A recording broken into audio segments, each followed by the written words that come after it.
Bonjour à toutes, bonjour à tous. Bienvenue à ce premier webinaire de la rentrée 2022. Alors, j'ai pris un peu de temps pour vous préparer cette nouvelle programmation, mais vous avez entre donc aujourd'hui et la mi-décembre 5 nouvelles thématiques absolument passionnantes au cœur de votre activité professionnelle, au cœur des problématiques que vous rencontrez quasiment quotidiennement, vous qui êtes majoritairement les participants, assistants sociaux, médecins du travail ou RH. La thématique de ce jour, elle est particulièrement prégnante en cette veille de journée nationale de lutte contre les violences faites aux femmes. C'est la question de la résilience au cœur des violences conjugales. Alors, j'ai choisi d'axer le webinaire avec cet angle-là parce que c'est un angle qui est très, très, très peu exploité. Je m'explique. C'est que les violences conjugales, c'est un combat national, les législateurs s'en emparent, le Grenelle est encore récent, il date d'il y a 3 ans, plein d'initiatives sont déployées de part et d'autre dans la société civile, les magistrats discutent, il y a des tribunes dans les journaux, les choses semblent avancer et malheureusement les chiffres sont assez implacables au niveau de ce qu'on appelle aujourd'hui les féminicides. Et ce constat pose question. Il pose question parce qu'on se dit mais c'est pas possible, comment est-ce qu'on va s'en sortir ? Par quel chemin de traverse peut-être, ou quel chemin assez net peut-on s'engager pour offrir des solutions palpables, prégnantes, concrètes, rapides aux victimes de violences conjugales. Et la question de la résilience, aujourd'hui, elle n'est pas simplement une question que je pose concernant les personnes qu'on appelle les victimes, et j'en parlerai avec mes intervenantes, je n'aime pas beaucoup ce terme, parce que les violences conjugales, c'est un phénomène multifactoriel et surtout qui met en résonance plusieurs acteurs. Quand on parle des victimes de violences conjugales, on parle bien sûr des auteurs de violences conjugales et on parle aussi des enfants victimes de violences conjugales. C'est la raison pour laquelle aujourd'hui, et je m'en expliquerai, on ne parle plus du tout ou plus exclusivement de violences conjugales, on parle de violences intrafamiliales. C'est ce que dit la loi, c'est très très clair. C'est vous dire le prisme que pose d'ores et déjà le législateur. Et à travers ces 3 acteurs, ces relations triangulaires, je dirais, entre les 3 interlocuteurs, les trois personnes qui interfèrent au cœur des violences conjugales, c'est-à-dire la victime, l'auteur et les enfants qui sont parfois victimes directes ou indirectes, mais même, et ça j'y viendrai, même quand elles sont victimes indirectes, elles restent des victimes directes. Vous avez aussi toute la société civile. Et la société civile, c'est qui ? C'est les collègues de travail, le monde du travail, les proches, la famille, la gendarmerie, la justice, etc. Tous ces acteurs-là. Ce qui fait qu'aujourd'hui, c'est la manière dont je souhaite aborder ce webinaire. C'est pas simplement de parler des violences conjugales comme étant un combat absolument prégnant, prioritaire en tout point, mais c'est de l'aborder sous un angle un petit peu différé, je dirais comme disent les Anglais, by the way, c'est-à-dire d'une autre manière, et d'une manière absolument pas consensuelle, qui est de partir du principe que les victimes, celles qu'on appelle, ou ceux et celles, et c'est surtout des femmes à 80%, qu'on appelle les victimes de violences conjugales, déploient précisément parce qu'elles doivent parfois se battre contre un système, des compétences très particulières et qui peuvent leur permettre, au-delà de la plainte, au-delà des démarches judiciaires, au-delà du réseau associatif, familial ou professionnel, de se sortir de ces situations qui peuvent être absolument dramatiques au regard, encore une fois, de ce décompte absolument terrible et mortifère qui nous arrive quasiment quotidiennement. Pour animer ce webinaire, j'ai grand plaisir, si je puis dire les choses ainsi, d'accueillir 2 femmes d'exception qui chacune, avec leur parcours et leur expertise et leur regard et surtout leur approche très, très, très pragmatique du sujet, vont communiquer avec moi, c'est-à-dire on va être vraiment dans un dialogue, notre trio va dialoguer sur la question donc des victimes, des auteurs, puis des enfants, et avec une vision donc très pratico-pratique, axée solution et sous l'angle de la résilience.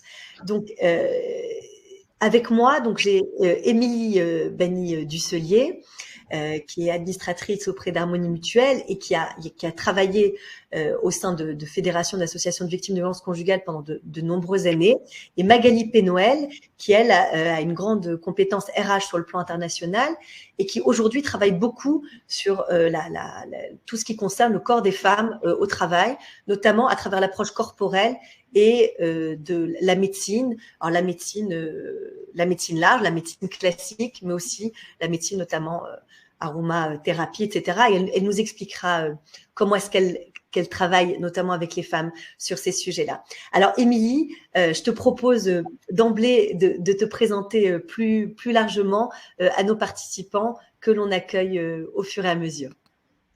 Bien, merci Judith. Bonjour à toutes et à tous. Je suis ravie et je remercie Judith de m'avoir proposé de prendre la parole cet après-midi auprès de vous.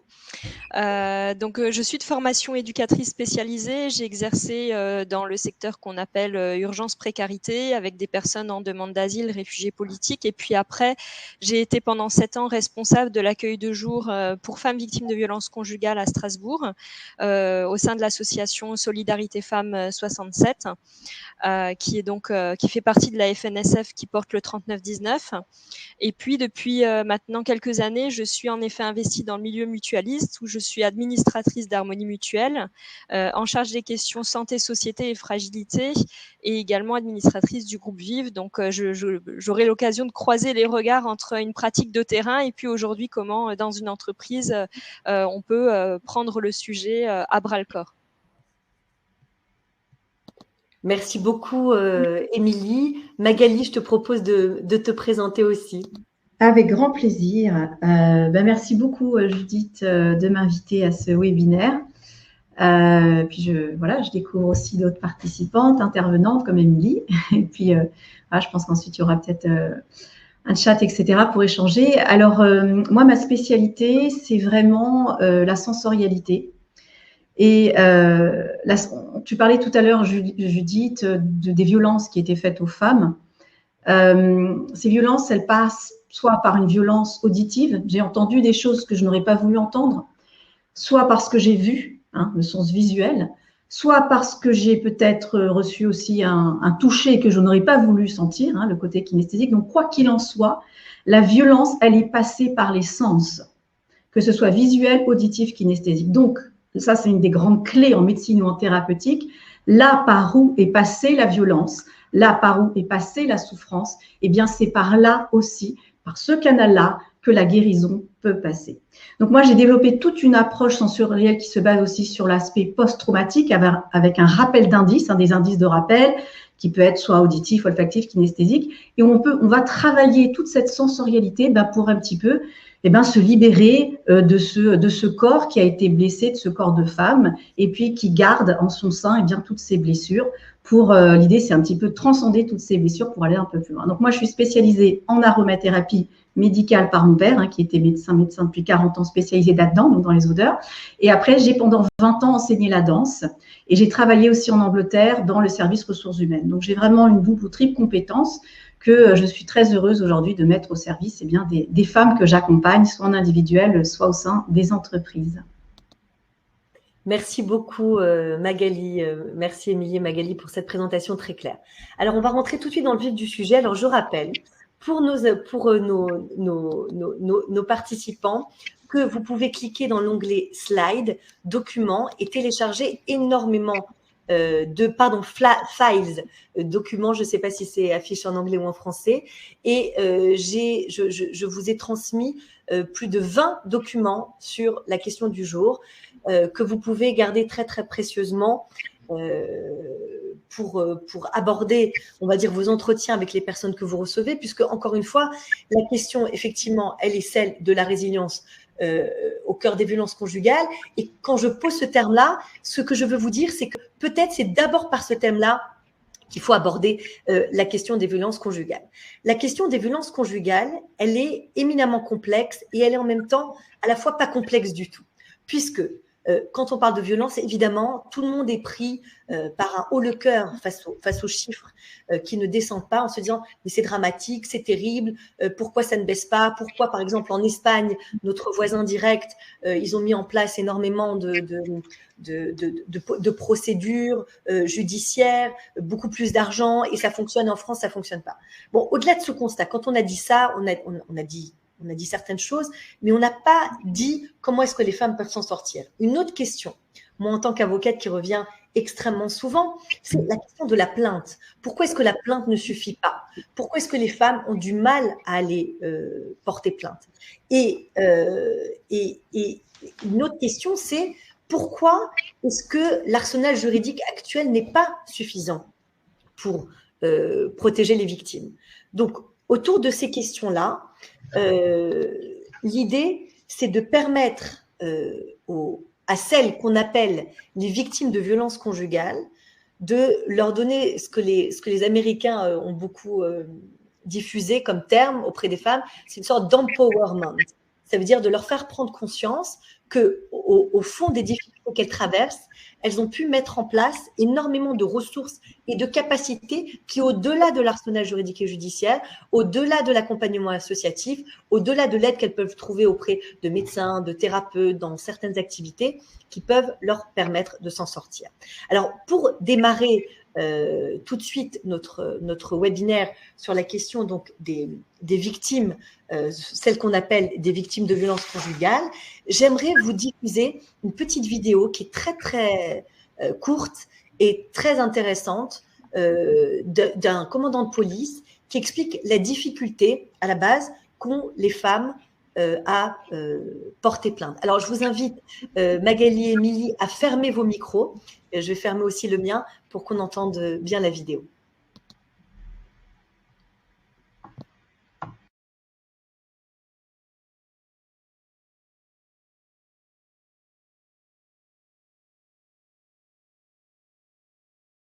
Pourquoi la même femme qui prend un coup dans la rue parce qu'on voulait voler son téléphone va directement déposer plainte au commissariat sans se poser de questions, et la même femme qui prendra le même coup mais porté par son conjoint va se poser 1000 questions. En tant que professionnel, on est un peu déstabilisé par ces attitudes. Maintenant, on est capable de les comprendre et ça change tout.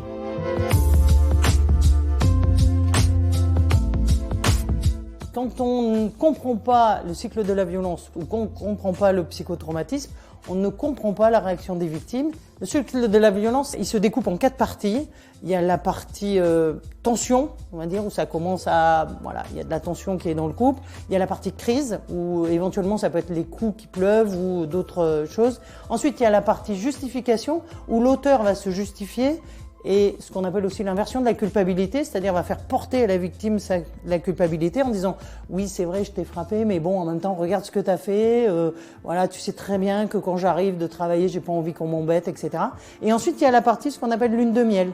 Donc la lune de miel, ça va être la partie où la victime va retrouver celui qu'elle a connu au tout départ de leur histoire. La partie où elle va se dire « Ça y est, il change, c'est bon, il a compris, ça reviendra pas. » C'est le moment où les victimes veulent retirer leur plainte. C'est le moment où les associations, des fois, les perdent un peu. Nous, on sait que ce cycle-là, il est fermé et c'est très compliqué de les sortir. Aujourd'hui, on a recentré et on a refait nos formations pour être vraiment dans l'aide aux victimes, au plus près de ses besoins et au plus près de ce qu'elle vit, quoi. Il faut absolument que les policiers soient formés parce qu'ils y sont confrontés tous les jours, quotidiennement.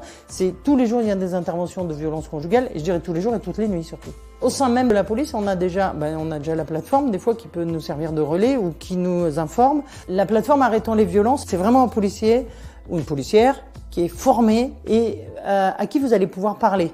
Donc c'est sous forme de chat, c'est 24 heures sur 24, c'est 7 jours sur 7, et c'est vraiment, c'est des gens qui ont le temps qu'on n'a pas toujours en intervention. Et là, il y a des chats, pour y avoir travaillé, il y a des chats qui peuvent durer 2 heures, 3 heures, 4 heures, 5 heures, le temps qu'il faut pour que la victime puisse libérer sa parole et que nous, on puisse bien l'écouter et bien l'entendre. Quand une victime vient nous déclarer des faits, on la croit.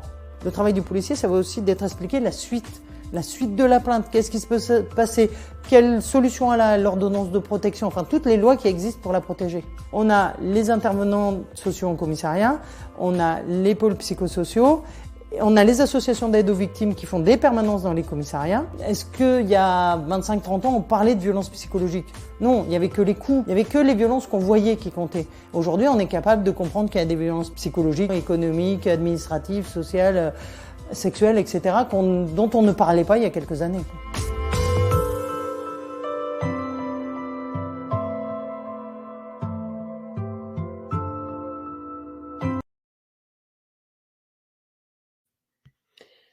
Voilà, vous pouvez rallumer vos micros. Alors, Émilie, je souhaite te faire rebondir sur cette vidéo. Toi qui as vu évoluer la prise en charge, on va dire, des victimes donc, de violences conjugales et surtout ce qu'on appelle aujourd'hui communément et parfois un peu abusivement de mon point de vue, et je m'en expliquerai en tant qu'avocate, cette fameuse libération de la parole. Parce que de mon point de vue, et c'est cette question que je veux te poser, en tout cas, je te pose le constat que je vois en arc-en-ciel au cabinet, c'est qu'effectivement, oui, les femmes parlent de plus en plus, la société parle de plus en plus des violences conjugales, mais cette parole est-elle bien accueillie? Alors, pas simplement dans les commissariats ou dans les gendarmeries, mais de manière générale, par les proches, par les collègues. Quid de cette parole? Et autre chose, c'est que quand cette parole se libère, et ce sera ma deuxième question, donc première question, est-ce que toi tu constates effectivement que cette parole s'est libérée vraiment, je dirais, concrètement au sujet des violences conjugales, ou encore tu constates en 2022 qu'il y a la honte qui transpire chez énormément de femmes et qui les met en difficulté, comme le disait ce commandant Boulard, c'est-à-dire on va porter plainte pour un vol de portable, mais les statistiques, et ça j'insiste, pour le transmettre à nos participants, il y a des statistiques classiques qui ne bougent pas. La plupart des femmes portent plainte pour violence conjugale après la 6e ou 7e violence. Et lorsque cette violence s'est exercée en présence des enfants, parce que d'un coup d'un seul, elles ont peur pour elles ont peur pour leurs enfants, elles ont peur pour la vie de leurs enfants. Et malheureusement, ces statistiques ne bougent pas. Donc, première question, Émilie, est-ce que tu constates que malgré cette statistique, la parole des femmes quand même se déploie plus facilement? Et ma deuxième question dans le prolongement de cette première, est-ce qu'effectivement, comme l'est décrit cette dame, le commandant Boulard, est-ce que tu constates que la parole des victimes est mieux accueillie, mieux perçue de manière large au sein de la société civile? Et merci Judith. Je crois que ce témoignage, il est vraiment assez parlant. En tout cas, du gap à franchir, en tout cas sur la sensibilisation et la compréhension de ce fait de société. Donc, sur la libération de la parole, alors en ayant exercé 7 ans pour l'association, oui, effectivement, on a vu chaque année, de toute façon, beaucoup plus de femmes venir parler de la situation qu'elles subissent. C'est clair qu'on a encore énormément de travail parce qu'on sait que ça concerne une femme sur 10 en France, une femme sur 3 en Europe. Donc, on est loin. Si on compte le nombre d'appels qu'il y a au 3919, le nombre d'appels ou de personnes qui peuvent fréquenter les associations ou des avocats, des permanences juridiques, on n'est pas au bout. Donc, en fait, on sait qu'il y a un certain nombre de personnes qu'on n'atteint pas. Mais on peut dire quand même qu'il y a large mouvement quand même de libération de la parole du côté des femmes. Ce qui est aussi complexe, je pense, dans le phénomène, c'est que les femmes elles-mêmes ne savent pas forcément à un moment donné ce qu'elles vivent. C'est-à-dire qu'il y a l'effet un peu de la sidération déjà. Et puis en plus, après, souvent elles arrivent avec ce questionnement de mais c'est quoi que je vis en fait, c'est normal, c'est pas normal, jusqu'où ça va, à quel moment donné on appelle ça des violences conjugales. Et donc c'est vrai que le travail que font les associations, centres d'information droits des femmes et des familles, les bureaux d'aide aux victimes, etc., est hyper important, où tous les points de relais, ça peut être les professionnels de santé, les assistants sociaux en entreprise, etc., ces points d'entrée où il y a des personnes qui sont formées, qui vont avoir une écoute dans un principe de libre adhésion, parce que c'est ça qui fonctionne bien aussi dans ces dispositifs-là, c'est qu'il y a ce principe de libre adhésion. Elles peuvent entrer en déposant une parole, sans forcément, comme à la police, parce qu'à la police là ou à la gendarmerie, on vient, on dépose plainte, je veux dire, c'est irrévocable, hein, il y a quelque chose qui se passe au niveau judiciaire. Hein.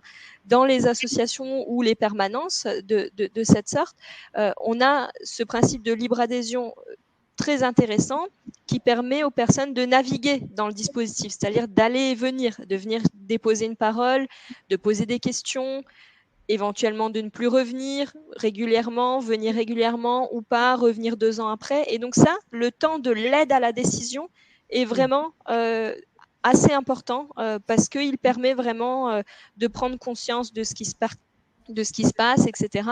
Et donc ça, c'est vraiment un enjeu autour de la parole qui est important. La deuxième chose que moi j'ai pu constater, c'est vraiment le positionnement des entreprises et des employeurs à se poser des questions.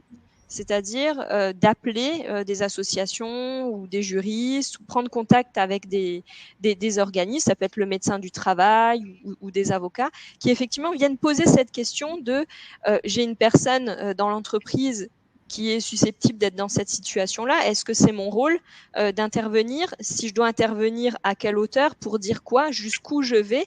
Donc, qui se posent des questions de cette manière. Et dans un deuxième temps, j'ai vu des personnes arriver sur cet accueil de jour, des personnes qui étaient libérées de leur temps de travail par leur employeur pour aller chercher des informations. Et ça, pour moi, vraiment, c'était un changement dans la pratique, en fait. Là, à ce moment-là, effectivement, j'ai pu me dire, il y a vraiment aussi un mouvement du côté de l'entreprise qui se dit, il y a aussi quelque chose à faire.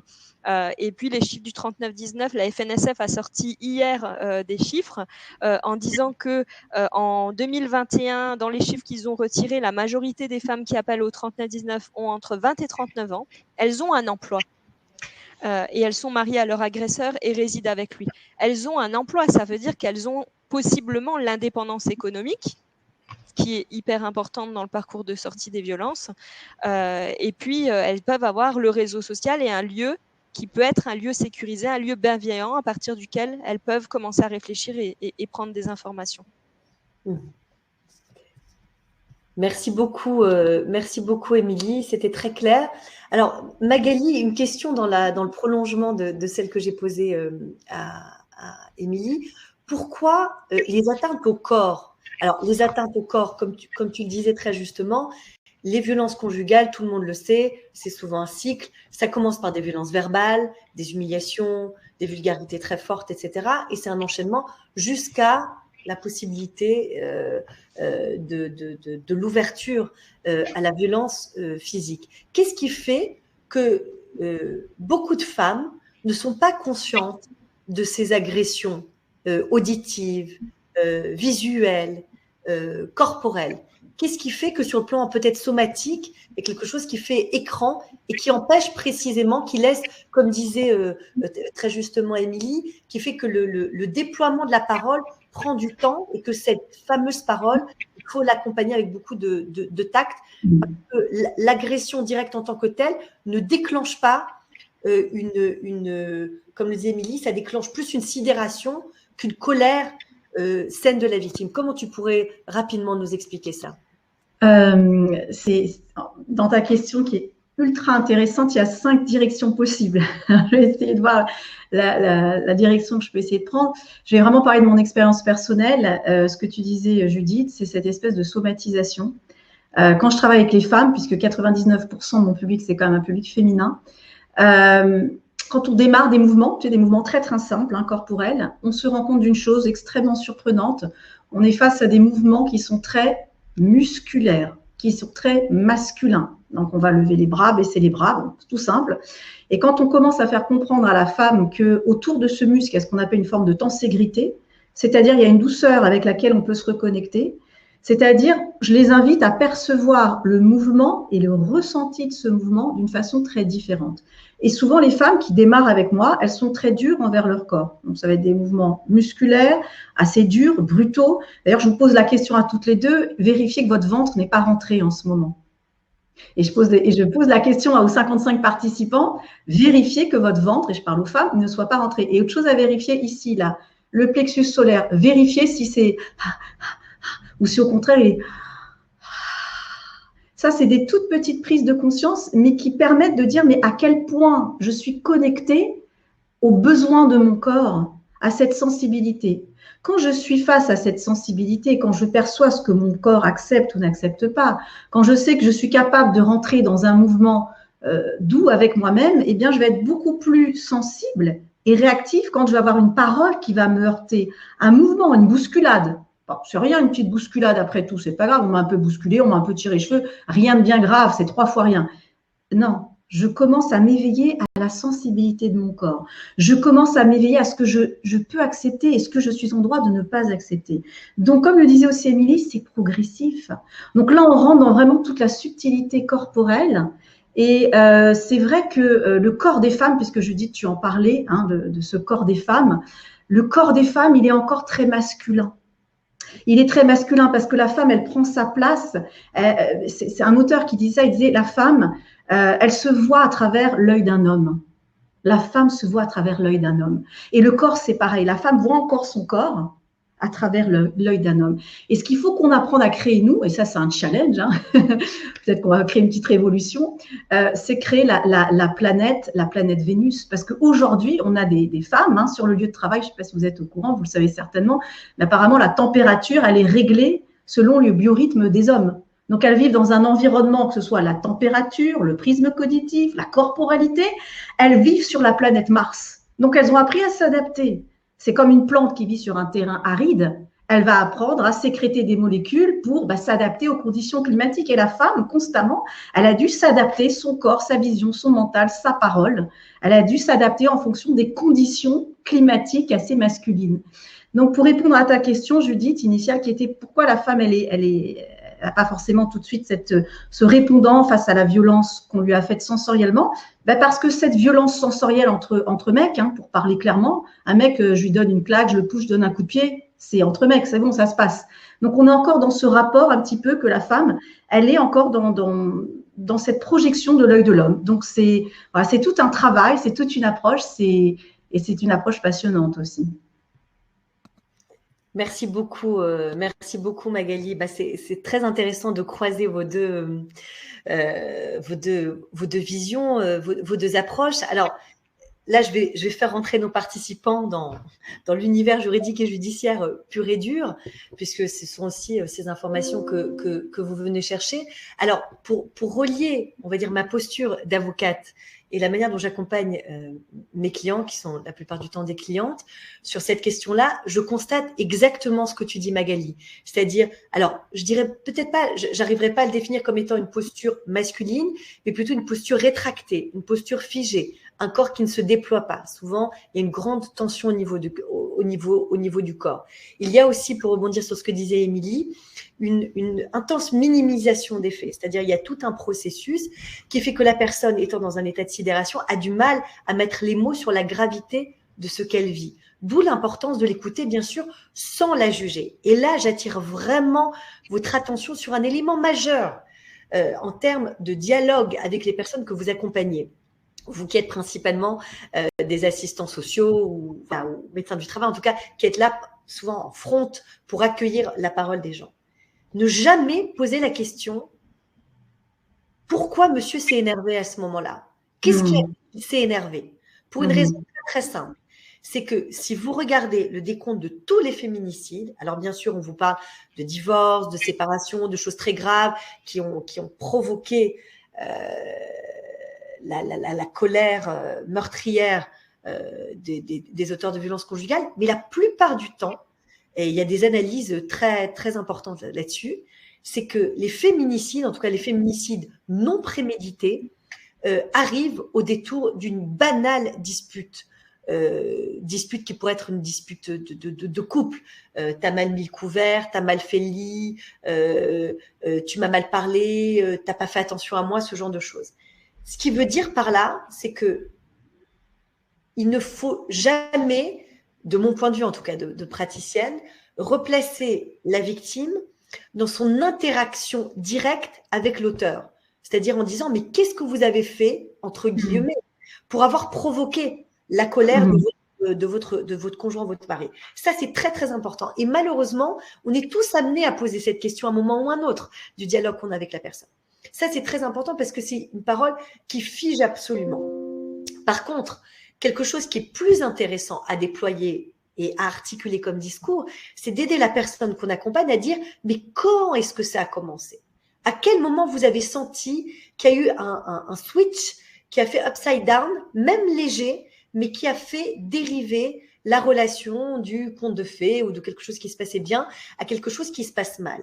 Et là, je vous invite, vous participants, à rentrer dans des considérations éminemment pragmatiques qui, et je vais y venir après, doivent après, quand on est avocat, être corrélées à des fondements juridiques. Je m'explique. Vous avez par exemple un pic de violence conjugale, c'est très connu, au 2e trimestre de la grossesse d'une femme. Voilà, c'est quelque chose de connu, des gens qui ont eu des enfances difficiles ou pas, qui sont très contents d'avoir leur femme enceinte, mais qui se sentent en compétition avec l'enfant, qui se sentent bouger, etc. Ce sont des statistiques connues. L'arrivée de l'enfant ou la grossesse, c'est un pic de violence conjugale. De même que, et c'est tout à fait choquant, des femmes, et j'en accompagne, qui ont parfois 20 ou 30 ans de mariage au compteur, qui ont un cancer du sein ou une grave maladie, AVC, on parle de plus en plus des maladies cardiovasculaires des femmes sur le lieu du travail, eh bien c'est un moment pendant lequel vont se déclencher les violences conjugales. Et donc souvent, les moments de crise sont des moments où la personne dite victime est déjà dans un état, on va dire, de faiblesse ou de difficulté. Ou par exemple, une femme qui est en arrêt maladie, qui a des difficultés au travail, qui d'un seul se retrouve à la maison, d'où d'ailleurs le pic des violences conjugales pendant la période du Covid, eh bien, ça va être aussi un moment. Et ce moment-là, cet espace-temps où vont se dérouler, en tout cas les premiers moments vont se dérouler des violences conjugales pures et dures, il faut aider la personne à le resituer comme sur une ligne du temps pour qu'elle-même, elle prenne conscience de l'évolution. Deuxième clé que je peux vous donner à vous, accompagnants, c'est de donner cette image-là aux personnes que vous accompagnez et que moi, j'ai appris auprès d'éminents psychiatres avec qui j'ai le grand intérêt, même moi, je travaille toujours de manière pluridisciplinaire, non seulement pour enrichir ma pratique, mais pour aussi cibler au mieux la qualification juridique des faits. Si on ne comprend pas que les violences conjugales s'inscrivent dans un cycle, mais pas simplement dans un cycle de violence dont on parle et dont on a tous plus ou moins conscience, c'est-à-dire vous avez le show, le grand amour, après il y a un événement, comme on a dit, où tout va tourner, il y a la violence, et après il y a souvent, et parfois pas, mais l'auteur qui va demander pardon, et hop, on redémarre le cycle. Mais au-delà de ça, ce dont il faut absolument prendre conscience pour comprendre la complexité à la fois de la parole qui est déployée par la victime, mais aussi de la difficulté d'accueillir la parole, c'est que la violence conjugale, c'est un système de sidération. Je m'explique, pardonnez-moi d'être un peu prosaïque. Aujourd'hui, on vit dans un monde où on parle beaucoup d'égalité homme-femme. Et c'est tant mieux, c'est extraordinaire. Mais, comme le disait très justement Magali, on voit beaucoup des jeunes filles, des adolescentes qui parlent comme des hommes. Voyez, et là, je ne vais pas tomber dans la vulgarité, il y a beaucoup de filles qu'on entend dire des vulgarités qui sont propres, on va dire, au champ lexical masculin. Ou alors qui, pour s'imposer, vont parler un langage de mec, quoi, de garçon. Ce qui fait que typiquement, vous avez par exemple aussi un prisme des violences conjugales qui est complètement invisibilisé, ou pas assez, en tout cas pas assez pris en compte, c'est les violences conjugales auprès des jeunes, des jeunes adolescents. Si une jeune fille à 15, 16, 17 ans, même sur le ton de la rigolade, elle accepte d'entendre, et pardonnez-moi la vulgarité, ta gueule, ferme ta gueule, etc. Voilà, tais-toi. Même sur le ton de la rigolade, elle a intégré en elle-même que cette parole était acceptable. Tous les dossiers que je vois passer commencent par des insultes de ce type. Des choses qu'on a admis, on dit c'est pas grave, on s'est habitué à cette violence. Et en fait, par exemple, cette énorme vulgarité de dire à une personne de se taire, c'est comme ça que démarrent les phénomènes d'emprise. C'est-à-dire que la personne, elle intègre que par un phénomène d'hypervigilance, elle ne va pas trop parler, elle ne va pas trop dire, et c'est quelque chose comme ça qui s'enclenche. Ce qui fait qu'à partir du moment où vous avez intégré que, entre guillemets, vous méritez de manière inconsciente cette vulgarité, que vous ne vous y opposez pas, vous ne dites pas c'est grave, alors la personne, elle va descendre toutes les strates. Et c'est pour ça qu'on arrive à cette statistique qui est terrible des 7 violences conjugales avant d'aller porter plainte. Ce qui veut dire que sur le plan psychiatrique, et je vais tout de suite après passer sur le plan juridique et judiciaire, c'est qu'il faut imaginer et je vous invite vraiment à donner cette image-là, très cinématographique d'ailleurs, aux personnes que vous accueillez. C'est un peu comme Stallone, vous savez, comme dans les films Rocky. Une femme victime de violence conjugale, elle est comme un boxeur de haut niveau. Un boxeur de haut niveau, quand il monte sur le ring, il prend un coup, il prend 2 coups, 3 coups. Et il y a des gens qui le remettent comme ça. Il y a le coach qui lui dit « Allez, vas-y, remets-toi, continue à te battre, etc. » Jusqu'au chaos final, malheureusement. Qu'est-ce que ça veut dire? Pourquoi je prends l'image de la boxe? Ce n'est pas moi qui l'ai inventé. C'est des psychiatres qui me l'ont transmise. Parce que quand on reçoit un coup, vous voyez bien l'image du boxeur qui est un peu sonné. Mais même s'il est sonné, il continue à se battre, il continue à se battre, il continue à se battre. Et ça, c'est l'effet de ce qu'on appelle la dissociation traumatique. C'est-à-dire que la violence est telle que le cerveau ne peut pas enregistrer cette violence. La plupart des femmes, comme le disait très, très, très justement Émilie, et je vous invite vraiment à retenir ce qu'a dit Émilie, une grande partie des femmes victimes de violences conjugales sont des femmes qui ont un travail, qui ont des enfants, qui sont insérées dans la société civile. Ce ne sont pas des femmes au RSA ou exclues de la société, etc. Donc, comment est-ce qu'on explique que, par exemple, des femmes, quel que soit cadre ou pas cadre, quel que soit le poste qu'elles peuvent occuper dans la vie, et on sait très bien que les violences conjugales touchent toutes les couches de la société. Pourquoi ces femmes-là, elles acceptent ça? Elles acceptent ça précisément du fait de ce phénomène de dissociation traumatique. Et c'est la raison pour laquelle, et j'y reviendrai après avec Émilie, c'est que l'accompagnement au sein du travail est éminemment précieux. Et c'est à la limite, je dirais, l'accompagnement le plus pragmatique, le plus direct que vous puissiez avoir avec les personnes. Pourquoi? Parce que précisément pour supporter le choc de l'humiliation et des violences qu'on subit à la maison, eh bien, le cerveau va se faire une sorte de switch comme ça, de dire j'intègre pas ce que je suis vraiment en train de vivre et j'intègre pas la gravité de ce que je vis. Et pour tenir un petit peu l'équilibre, on va souvent se surinvestir dans le travail. Et c'est pour ça que je vous invite, vous, assistants sociaux, à être aussi extrêmement vigilants aux signaux faibles déployés par les personnes que vous accompagnez. Vous avez des personnes qui vous diront qu'elles vont très bien, pas simplement parce qu'elles minimisent ce qu'elles vivent dans la sphère conjugale, mais aussi parce qu'elles se surinvestissent par effet, vous savez, comme une balançoire dans un parc d'enfants, elles se surinvestissent dans la sphère professionnelle pour tenir la route, pour tenir un peu une image d'elles-mêmes. Et cette complexité de la dissociation traumatique, c'est la raison pour laquelle que dans la parole que vous avez déployée, dans le dialogue que vous allez avoir avec les personnes, il faut tout à fait éviter de remettre la personne direct en disant « mais qu'est-ce que vous avez fait, entre guillemets, pour déclencher sa colère ?» Voilà, il faut revenir à des éléments très pragmatiques. Et j'en viens maintenant vraiment à ma posture d'avocate.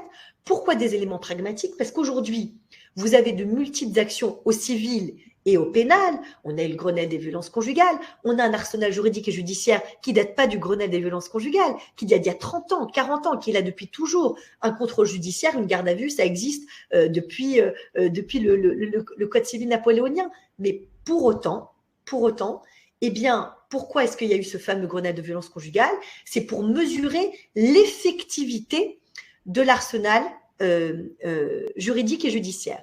Et aujourd'hui, pour en venir au nœud gordien de la problématique des violences conjugales, à cette fameuse question, vous voyez, dans le L de cette semaine et dans plein de magazines féminins et autres, vous avez voilà une couverture sur les féminicides. Pourquoi porter plainte ne suffit pas? Alors, pourquoi ça ne suffit pas, à votre avis? Pourquoi ça ne suffit pas? Parce que porter plainte nécessite d'avoir des pièces. Et je vous invite à écrire ce terme en gros, en gras. On a l'impression que c'est sorti des téléfilms Inspecteur Colombo, mais c'est la réalité qu'on demande aujourd'hui aux victimes de violences conjugales, c'est qu'on leur demande de ramener ce qu'on appelle un faisceau de pièces, un faisceau d'indices. Alors, si elles n'ont pas de preuves, il faut au moins des indices concordants pour que l'officier de police judiciaire ou le gendarme qui va les entendre puisse dire « Ah oui, effectivement, il y a matière à déclencher une enquête ». Alors, je vous explique d'abord très globalement, et je vais tout de suite après redonner la parole à nos intervenantes, les deux grands prismes de l'accès aux violences conjugales. Soit vous avez les violences conjugales pures et dures, comme on voit, voilà, on entend vos voisins qui crient, qui hurlent, etc. On a peur, on appelle le 3919, on appelle la police, les gendarmes ou la police débarque, et là, on est dans un cas de flagrance, D'accord? Donc, quand les policiers ou les gendarmes sont face à un danger grave et imminent, ils vous prennent l'auteur des violences conjugales, ils l'amènent en garde à vue au commissariat. Et là, la personne qui est victime n'a pas d'autre choix que de se rendre au commissariat. Et même si elle ne veut pas porter plainte, eh ben, on l'oblige à porter plainte. Ça, c'est un cas de figure, je dirais, c'est peut-être 20% des cas. Et 80% des cas, c'est des femmes qui vont aller porter plainte hors cas de flagrance, c'est-à-dire après les faits de violence conjugale. Elles vont pas, moi je connais pas de femmes qui prennent spontanément des photos avec leur smartphone de leur cou. Je connais pas de femmes qui spontanément vont aller en parler à leur médecin traitant, ou spontanément aller voir un psychiatre, ou qui vont venir avec leur petit dossier au commissariat ou en gendarmerie. Or, c'est là tout le décalage de la loi. C'est-à-dire qu'à la fois on dit il existe l'ordonnance de protection, et je vais y venir tout de suite, il existe la plainte, des injonctions d'éloignement, le téléphone grave danger, le bracelet anti-rapprochement, la multiplication des places en foyer, mais si vous voulez obtenir une protection de la justice, il nous faut des éléments probants. Voilà. Et c'est la raison pour laquelle 80% des plaintes sont classées sans suite. Et c'est la raison pour laquelle aussi, dans le cas de l'ordonnance de protection, qui est censée être hyper rapide et hyper protectrice, quand vous n'avez pas suffisamment d'éléments, eh bien, ça achoppe. Je vous donne un exemple. L'ordonnance de protection, c'est la mesure que vous pouvez, sur laquelle vous pouvez réfléchir avec la personne que vous accompagnez, vous en tant qu'assistant social, médecin du travail ou RH. Pourquoi? Parce que vous ne pouvez pas, par exemple, dire à la personne « mais va porter plainte, c'est fou ce que tu es en train de vivre, c'est pas possible, etc. » Pour une raison très simple, c'est qu'à part accompagner la personne au commissariat, et encore, vous ne pouvez pas porter plainte à la place de la personne. D'accord? Ça, c'est la première chose. Donc, il faut déjà, comme l'ont bien expliqué Magali et Émilie, que ce soit sur le plan du déploiement de la parole ou même ne serait-ce que corporel, parce qu'il faut imaginer ce que c'est pour une femme d'aller dans un commissariat ou en gendarmerie. C'est pas vous faites toc toc toc, bonjour c'est moi, mon mari m'a frappé, m'a violenté, j'ai peur de mourir, et tout de suite on vous dit mais madame venez. Non non, vous attendez dans la salle d'attente parmi plein de gens, il y a très peu de confidentialité encore, et parfois vous devez attendre 3-4 heures pour porter plainte. Une femme qui a des enfants, quand est-ce qu'elle va porter plainte? Quand elle vit encore avec son conjoint? Pendant la nuit, elle s'échappe, elle demande à son employeur un RTT. Comment est-ce que ça se passe exactement? Donc déjà, cette démarche-là, elle est très, très, très difficile. Et ce qu'il faut dire aux personnes quand elles ont le courage d'aller porter plainte, c'est qu'il faut y aller avec certains éléments. Il ne faut pas juste y aller avec sa parole. Il ne faut pas y aller simplement avec ce qu'on appelle des allégations. Parce que l'officier de police judiciaire vous posera la question, madame, vous avez des certificats médicaux? Vous êtes suivi par un psychiatre? Qui est au courant autour de vous? Est-ce que vous en avez parlé, etc. Donc, il faut être préparé au dépôt de plainte. Et vous, en tant qu'assistants sociaux, vous pouvez vraiment préparer la personne à dire que le chemin ne va pas être si facile que ça pour faire en sorte que cette fameuse plainte ne soit pas classée sans suite quand on n'est pas dans un cadre de flagrance. Donc, attention à ne s'emparer que ce que vous disent les brochures, les prospectus, par exemple, pour l'ordonnance de protection. L'ordonnance de protection, vous l'avez dans les documents. L'ordonnance de protection, c'est un outil procédural qui a l'intersection de la procédure pénale et du droit de la famille. Je m'explique. Ça, c'est vraiment la chose la plus simple à faire et beaucoup plus effective que la plainte. Mais je vais vous expliquer un tout petit peu les subtilités. C'est-à-dire que quand une femme est victime de violence conjugale, mais qu'elle n'a pas pris des photos, qu'elle n'a pas de ses traces, ou qu'elle n'est pas allée voir un psychiatre, qu'elle n'a pas assez d'éléments dans son dossier, eh bien, elle peut solliciter ce qu'on appelle une ordonnance de protection. Une ordonnance de protection, c'est un juge un peu spécial qui a une casquette mi-droit de la famille, mi-procédure pénale. Et ce juge peut être saisi, donc on remplit un formulaire, on n'est pas obligé d'être accompagné par un avocat, mais je vais vous expliquer en quoi c'est important quand même d'être accompagné par un avocat, et vous demandez à passer devant un juge. Normalement, dans tous les tribunaux de France et de Navarre, vous êtes censé, après avoir déposé une ordonnance de protection que vous avez, que je vous invite à télécharger dans l'onglet Les documents, vous devez passer devant un juge aux affaires familiales, en tout cas devant ce juge qui va statuer sous 8 jours. Or, les délais ne sont pas du tout comme ça. Vous déposez une requête, et dans cette requête, la loi vous dit, et c'est ça qui est assez extraordinaire, et ça, il faut expliquer ce fossé entre ce que dit la loi et ce qu'elle veut vraiment. L'ordonnance de protection, dans le principe, c'est de dire, vous pouvez faire une requête, mais vous n'êtes pas obligé d'amener des pièces. Mais dans la vraie vie, il faut amener plein de pièces. Donc, vous, assistants sociaux, principalement, il faut aider les personnes que vous rencontrez à constituer un dossier d'ordonnance de protection. Et puisque souvent, ces femmes qui demandent l'ordonnance de protection n'ont pas porté plainte en amont, et que de manière tout à fait paradoxale, cette ordonnance de protection, elle est précisément ouverte aux femmes qui ne veulent pas porter plainte. Mais si elles n'ont pas porté plainte, quand elles passent devant le juge aux affaires familiales qui va fixer ou pas l'ordonnance de protection, la première question que va lui poser le juge aux affaires familiales, mais madame, pourquoi vous n'avez pas porté plainte? Et le fait de ne pas porter plainte va donner la vision au juge d'affaires familiales que le dossier n'est pas si grave que ça, etc. Donc, non seulement vous avez des classements sans suite, mais en plus de ça, en France, par an, vous n'avez une délivrance que de 4500 ordonnances de protection. Il faut imaginer. C'est un chiffre, je dirais pas ridicule, mais très, très, très faible. En Espagne, c'est multiplié par 10. Donc, on a une problématique par rapport à ça. Et donc, en tant qu'avocate, moi, je suis obligée de vous dire que les grands discours ne suffisent pas. Aller manifester dans la rue ne suffit pas. Dire aux femmes qu'on les aime très fort ne suffit pas. Leur dire d'aller porter plainte ne suffit pas. Il faut constituer des dossiers. Et les dossiers, c'est vraiment quelque chose qui se construit soit avec des proches, soit avec des professionnels pied à pied. Alors, Émilie, voilà, j'étais un petit peu longue, mais voilà, je devais vous faire tout ce déploiement-là pour vous expliquer comment se passait notamment l'accompagnement au sein d'un cabinet d'avocats et notamment pour revenir à la thématique du jour, comment aider les femmes à être résilientes. Résilientes, c'est-à-dire qu'il faut être corrélé à la vraie vie. Il faut s'accrocher au réel. Vous voyez ce que je veux dire? C'est-à-dire que il ne faut pas simplement se contenter de dire « Ah ben j'ai porté plainte, ça a été classé sans suite, mais c'est un scandale, la justice en France » ou ce genre de choses. Ce n'est pas exactement ça. L'idée, c'est de réfléchir de manière pragmatique et véritablement dans une approche résiliente, c'est-à-dire réparatrice, aux démarches qui fonctionnent le mieux, qui sont le plus efficaces et qui sont le plus rapides.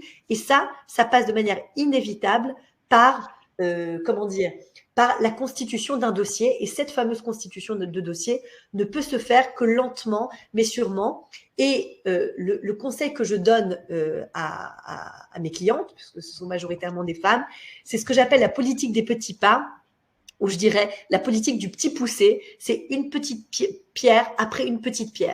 C'est-à-dire qu'on ne peut pas tout traiter à la fois. On ne peut pas réfléchir en même temps. Est-ce que je porte plainte? Est-ce que je vais voir mon médecin? Comment je vais me reloger? Comment je vais changer mes modèles de travail? Et mes enfants, ils vont voir leur père? Ils vont pas voir leur père? Vous voyez, toutes ces questions qui se cognent dans la tête et dans le corps de ces femmes-là, il faut les aider à faire passer une étape par une autre, une petite action après une petite action, et à la fin, quand après un délai d'une semaine, 2 semaines, 1 mois, la personne a pu constater qu'elle était capable de poser des actes forts, même petits, pour se sortir de ces contextes-là, et que ces actes forts vont lui permettre de constituer un véritable dossier qui va lui permettre de se défendre auprès des tribunaux, alors là, vous avez face à vous, en général, des femmes beaucoup plus assurées et qui se déploient précisément avec beaucoup plus de résilience au cœur de cette tempête que sont les procédures dans le cadre de violences conjugales.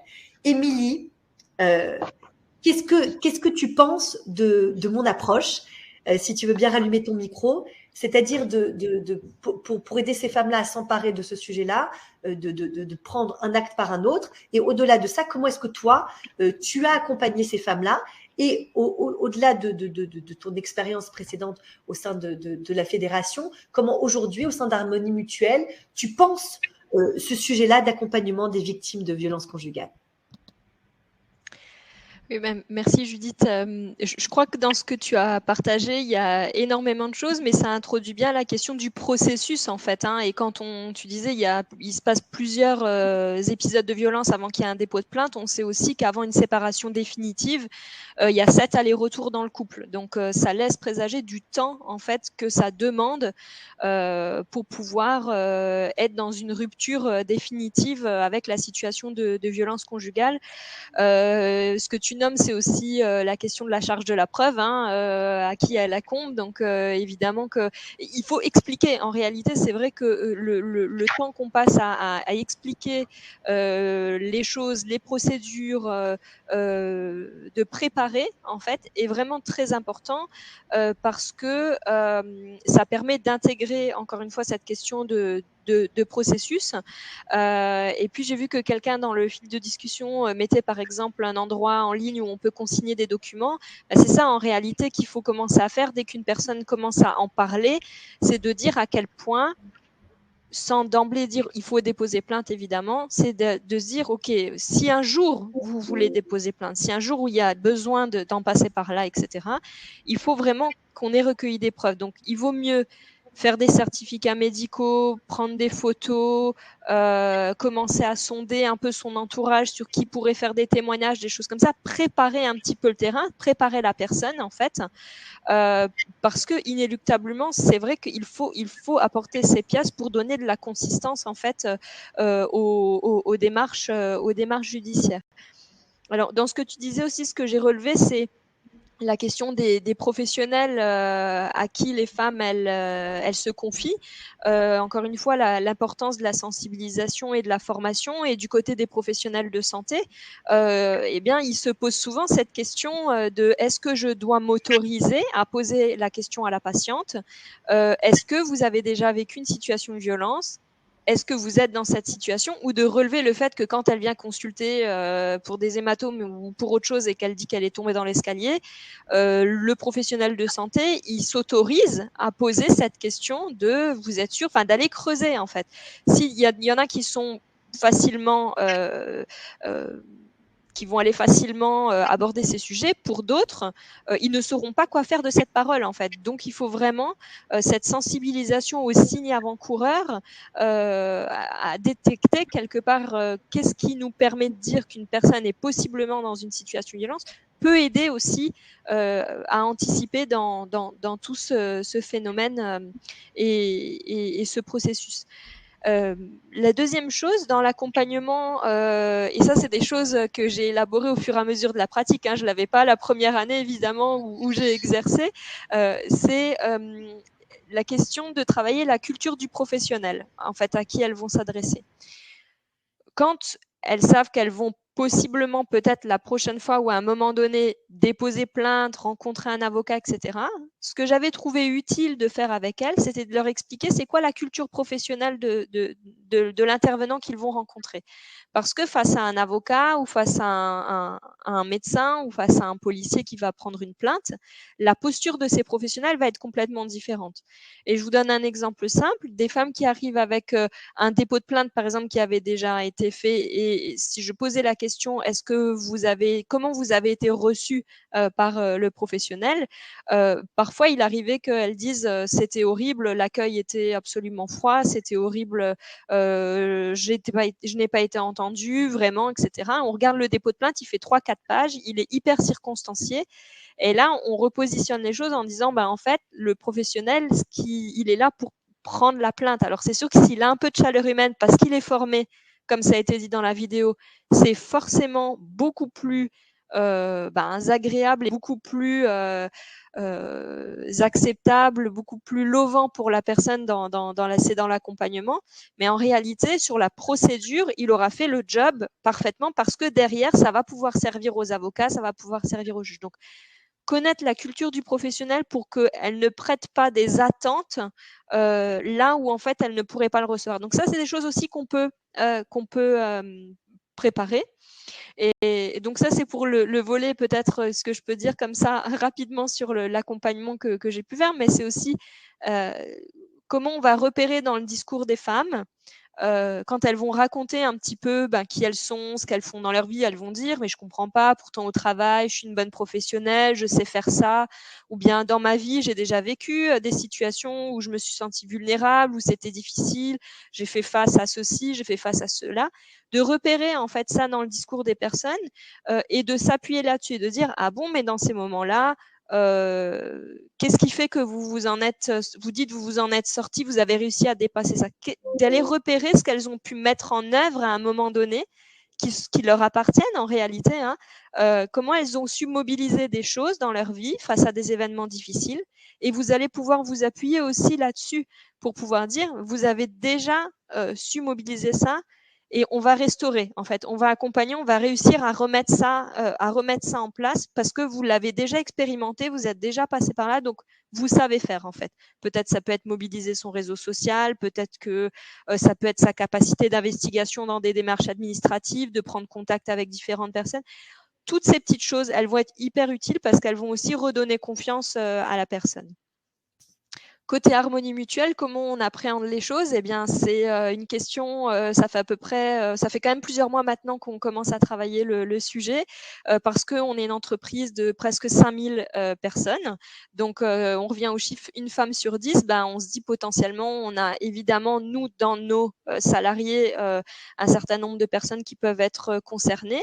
On a un service social interne à l'entreprise qui est très engagé, qui ont déjà une sensibilité et des notions sur cet accompagnement-là. Et on va poursuivre en communiquant en interne pour dire c'est quoi les dispositifs qui existent et de favoriser un terrain propice à faire encore un peu plus émerger la parole en réalité. Et puis de pouvoir éventuellement aussi former, sensibiliser des volontaires, d'autres professionnels, d'autres salariés qui vont pouvoir être à l'écoute, aiguiller, orienter, donner une information de manière anodine comme ça. Tiens, tu pourrais regarder un tel. Je crois qu'il y a quelqu'un dans l'entreprise à qui tu peux parler. Enfin, en tout cas, plus on a de monde qui sait que l'entreprise en parle, ça peut favoriser à libérer la parole. Et puis, ça peut aussi envoyer un deuxième message qui est que c'est pas autorisé en fait d'envoyer ce message, mais la violence conjugale, c'est pas tolérable, c'est interdit par la loi en fait. Et donc ça, les femmes peuvent l'entendre, mais on peut imaginer aussi que des hommes peuvent se poser la question de se dire est-ce que là, dans le comportement que j'ai eu hier soir ou soit, je ne suis pas allée trop loin en fait. En tout cas, moi, je suis une grande optimiste et j'espère aussi que quand on met en place des choses pour les femmes victimes de violences conjugales, on peut espérer qu'il y ait des hommes qui se posent aussi cette question d'avoir dépassé la limite en fait. Merci beaucoup, Émilie. Très, très, très, très intéressant. Alors, avant de clôturer toute cette partie sur les victimes, et encore une fois, le temps imparti est court et comme je vous l'ai dit, vous pouvez télécharger et vous retrouverez après aussi sur une page que je vais vous envoyer du site du cabinet Buchin-Gérubin. Vous aurez vraiment le replay, vous aurez toute la documentation, vous aurez tous les liens vers les sites, mais vous pouvez d'ores et déjà les télécharger. Là, Émilie et Magali nous ont donné beaucoup de clés d'ores et déjà pour aider les femmes victimes de violences conjugales à ne pas précisément être dans une posture de victime impuissante face parfois à la difficulté, comme vous le dites dans le chat, et je vais tout de suite répondre à vos questions, face à l'arsenal juridique et judiciaire qui est très, très, très aléatoire, mais elles nous ont déployé certaines techniques très intéressantes. Je retiens de ce qu'a dit Magali, peut-être aider tout simplement, et c'est pas du tout extravagant, que de demander à quelqu'un qui s'assoit dans un bureau, quel qu'il soit, sympathique ou pas, chaleureux ou pas, de reprendre du souffle, de mettre la main sur son plexus solaire, de dégager les épaules, de respirer, de prendre un peu une attention, une sorte de calme, de fermer les yeux, d'avoir une sensation corporelle et d'être un peu plus en phase avec ce qu'elle va dire. Et pour retenir donc ce qu'a dit Émilie, c'est aider précisément toutes ces personnes à mettre le curseur avec finesse sur la gravité des faits et à sensibiliser l'ensemble, et on va y venir tout de suite en parlant des auteurs, l'ensemble des personnes, des intervenants dans ce phénomène des violences conjugales, les hommes, les femmes, tous les niveaux hiérarchiques dans l'entreprise. Ça, c'est très, très, très important. Moi, j'insiste sur le fait, puisque j'interviens beaucoup en entreprise, que tout ce qui est fait en interne pour dire les violences conjugales, c'est très grave, ne soit pas juste des démarches cosmétiques, vitrines, pour dire on a fait quelque chose. Pardonnez-moi d'être peut-être un peu pas très politiquement correct dans ce que je dis, mais comme le disait Émilie, il y a une femme sur 10 qui est touchée par ça. Cette parole, elle peut se libérer surtout avec les collègues, au détour d'un déjeuner, d'un café, avec souvent des questions simples qui sont en miroir inversé de celle que je vous ai dit en disant mais qu'est-ce que tu as fait pour provoquer sa colère? Des questions très très simples. Comment est-ce que tu te sens aujourd'hui? Est-ce que ça va bien à la maison? Des choses simples comme ça peuvent permettre vraiment de libérer la parole. Alors, pour répondre très rapidement sur la question des pièces. Les pièces, malheureusement, je suis désolée, je ne peux pas donner un discours inverse. Elles sont absolument incontournables. Encore une fois, sauf cas de flagrance, c'est-à-dire les policiers ou les gendarmes qui débarquent sur un lieu de crime ou de délit évident, de violence conjugale, si vous n'avez pas de pièces, votre dossier n'aboutira pas. Alors Gilles, vous dites qu'effectivement les juges n'ont pas le temps de lire les pièces qu'apportent les victimes. Je suis pas tout à fait d'accord avec vous. Ils ont le temps de lire les pièces substantielles. Je m'explique. Si vous faites un dossier avec des attestations, 20 attestations de collègues, de la famille, etc., les juges ne lisent pas trop les attestations puisqu'il y a une sorte de conflit d'intérêt évident qu'on va attester pour quelqu'un qu'on aime et qu'on veut soutenir. Par contre, l'attestation d'un psychiatre, il faut leur demander, pardonnez-moi pour rebondir sur la question de Bénédicte sur les médecins, il faut demander aux médecins traitants, il faut demander aux psychiatres, il faut demander aux médecins de se mouiller un petit peu pour faire des certificats circonstanciés. Et ça, c'est des pièces qui marchent. Ce que je vous invite à faire, et je vous l'enverrai, je le mettrai sur la page donc dédiée à ce webinaire sur le site du cabinet, c'est à mettre en avant, vraiment notez-le bien, tout le champ lexical, et je vais te faire rebondir là-dessus tout de suite Magali, du stress post-traumatique. Le stress post-traumatique, c'est typiquement ce qui vous arrive, on en a beaucoup parlé après les attentats du Bataclan, après les attentats de Nice, on en parle après des graves accidents de voiture, etc. Mais il faut savoir que les femmes victimes de violences conjugales ou les enfants confrontés à des violences, les violences exercées contre leur mère et même pas forcément contre eux, eh bien, sont considérés comme des victimes directes.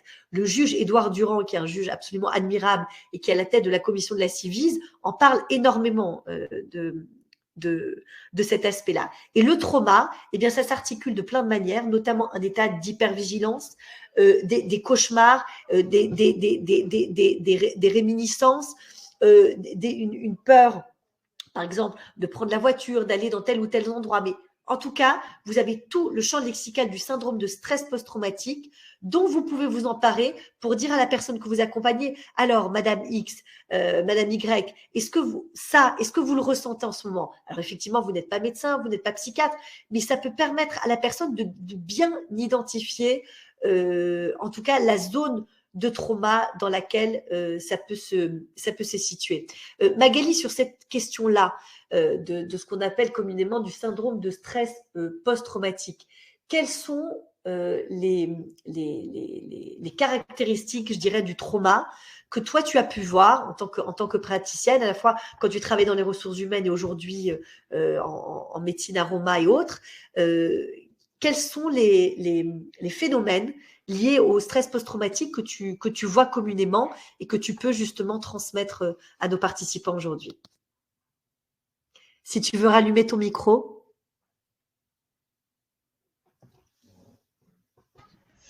Merci Judith pour la question. Donc moi je me régale déjà, numéro 1. J'ai des petites notes de partout. Donc déjà ça c'est vraiment super. Par rapport au stress post-traumatique, ça c'est vraiment quelque chose d'extrêmement intéressant parce que tu ne le sais peut-être pas Judith, mais c'est vraiment un de mes domaines de recherche. Notamment, je travaille avec une personne du CNRS qui est chercheuse. Et on a travaillé justement tout ce qu'on appelle les indices de rappel.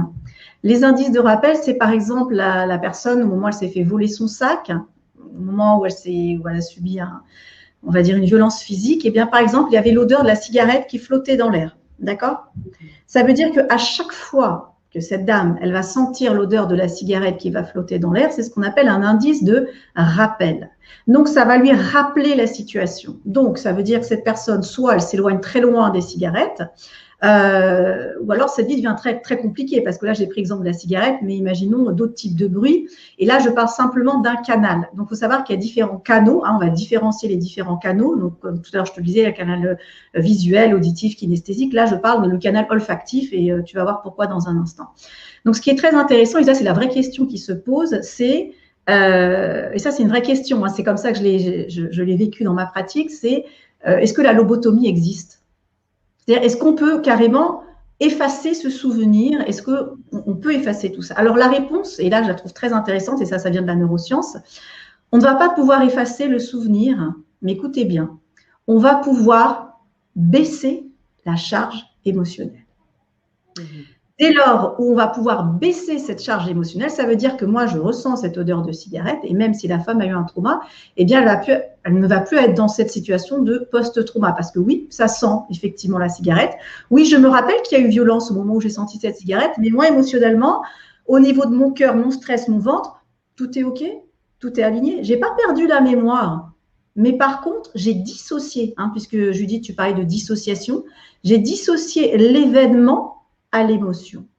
Et ça, c'est un travail qu'on peut faire avec ce que moi j'utilise comme outil, c'est-à-dire les huiles essentielles, mais ça peut être aussi l'odeur des plantes ou ça peut être avec des parfums, c'est-à-dire on va dire l'outil olfactif.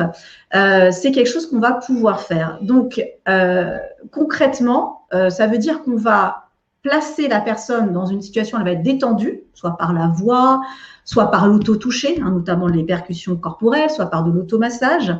Et on va utiliser, par exemple, je vais prendre la lavande, puisque tout le monde connaît l'essentiel de lavande. Il faut savoir que la lavande, elle a des molécules. Alors, certains vont dire des molécules qui vont induire un phénomène sédatif. Je n'aime pas ce mot-là, parce que des huiles essentielles, ce ne sont pas des médicaments au sens allopathique du terme.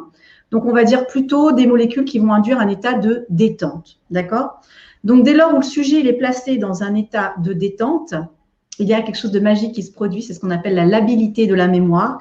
Eh bien, il peut y avoir une modification, une reprogrammation des souvenirs. Pas des souvenirs en tant que tels, mais l'émotion qui est attachée. Donc, qu'est-ce qu'on fait? La personne, elle dit, au moment où j'ai subi cet acte de violence, il y avait un bruit terrible. Il y avait des portes qui claquaient, des hurlements. Et à chaque fois que j'entends des cris, des hurlements, ça y est, je suis replongée dans cette situation. Très bien. On va respirer ces huiles essentielles. On va faire ces percussions corporelles et moi, je vais claquer la porte. D'accord?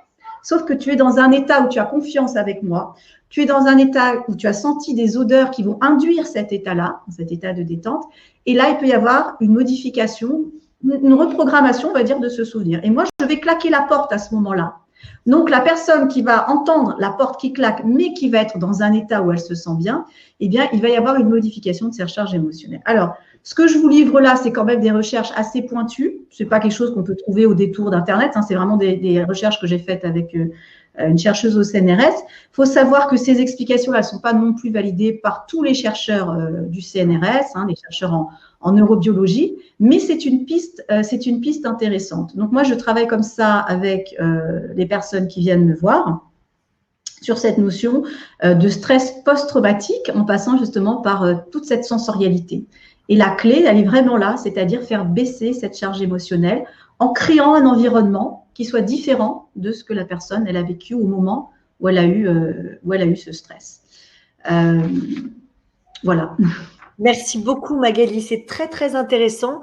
Et pour rebondir sur ce que tu dis, encore une fois, l'idée n'est pas du tout de s'improviser médecin, aromathérapeute, psychiatre ou quoi que ce soit.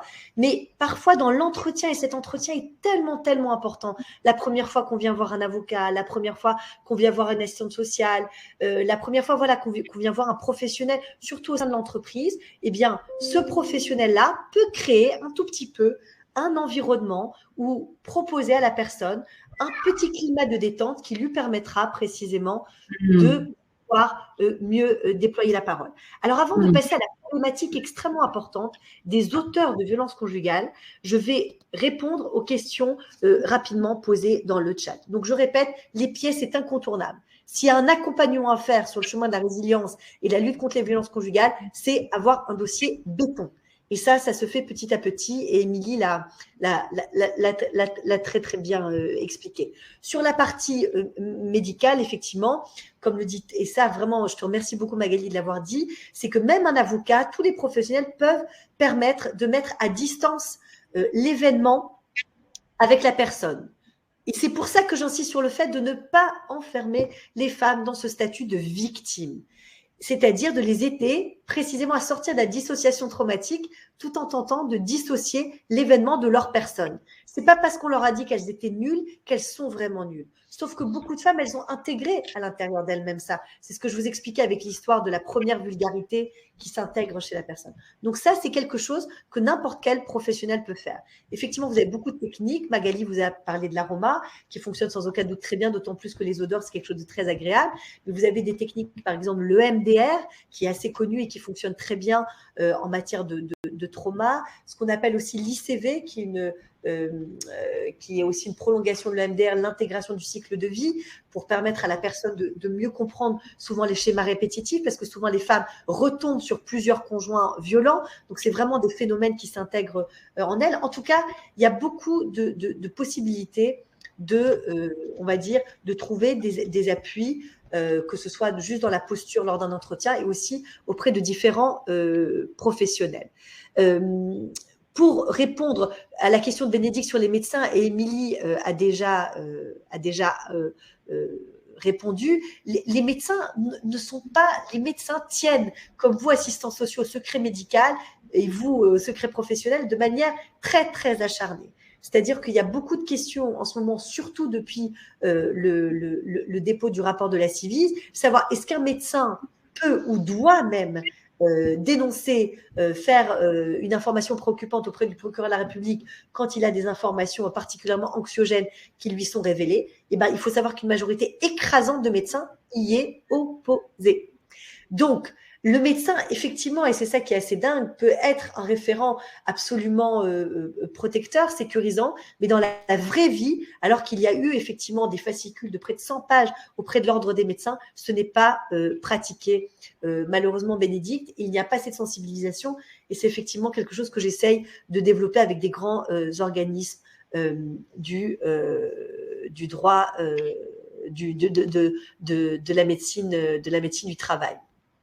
Fatia, la question que vous posiez sur la question du genre, bien sûr que dans les couples gays, lesbiens, les violences existent aussi. J'ai des dossiers de cet ordre-là. Alors, effectivement, dans les couples hétérosexuels, la violence vient souvent exclusivement du partenaire masculin, mais dans les couples gays ou lesbiens, c'est comme un peu dans tous les couples, vous avez des rapports de force, des rapports de pouvoir, et qui défient, on va dire, la loi du genre.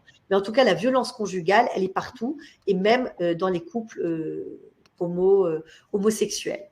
Alors, maintenant, parce que l'heure tourne, je veux venir à la question des auteurs de violences conjugales, parce que ça, c'est vraiment une question très, très, très importante. Vous avez un documentaire que je vous invite à regarder, qui est sorti la semaine dernière, je crois que c'était le 16 novembre, je suis même sûre que c'était le 16 novembre, c'est l'émission qui s'appelle Infrarouge sur France 2. Ça a été produit par la journaliste Mélissa Torio. Et c'est une plongée dans les foyers, entre guillemets, qui accueillent des hommes qui sont sous contrôle judiciaire après des procédures pénales contre eux dans le cadre de violences conjugales. Alors, tout l'arsenal juridique et judiciaire concernant les femmes victimes de violences conjugales, comme je vous l'ai dit, elles sont de deux ordres principaux.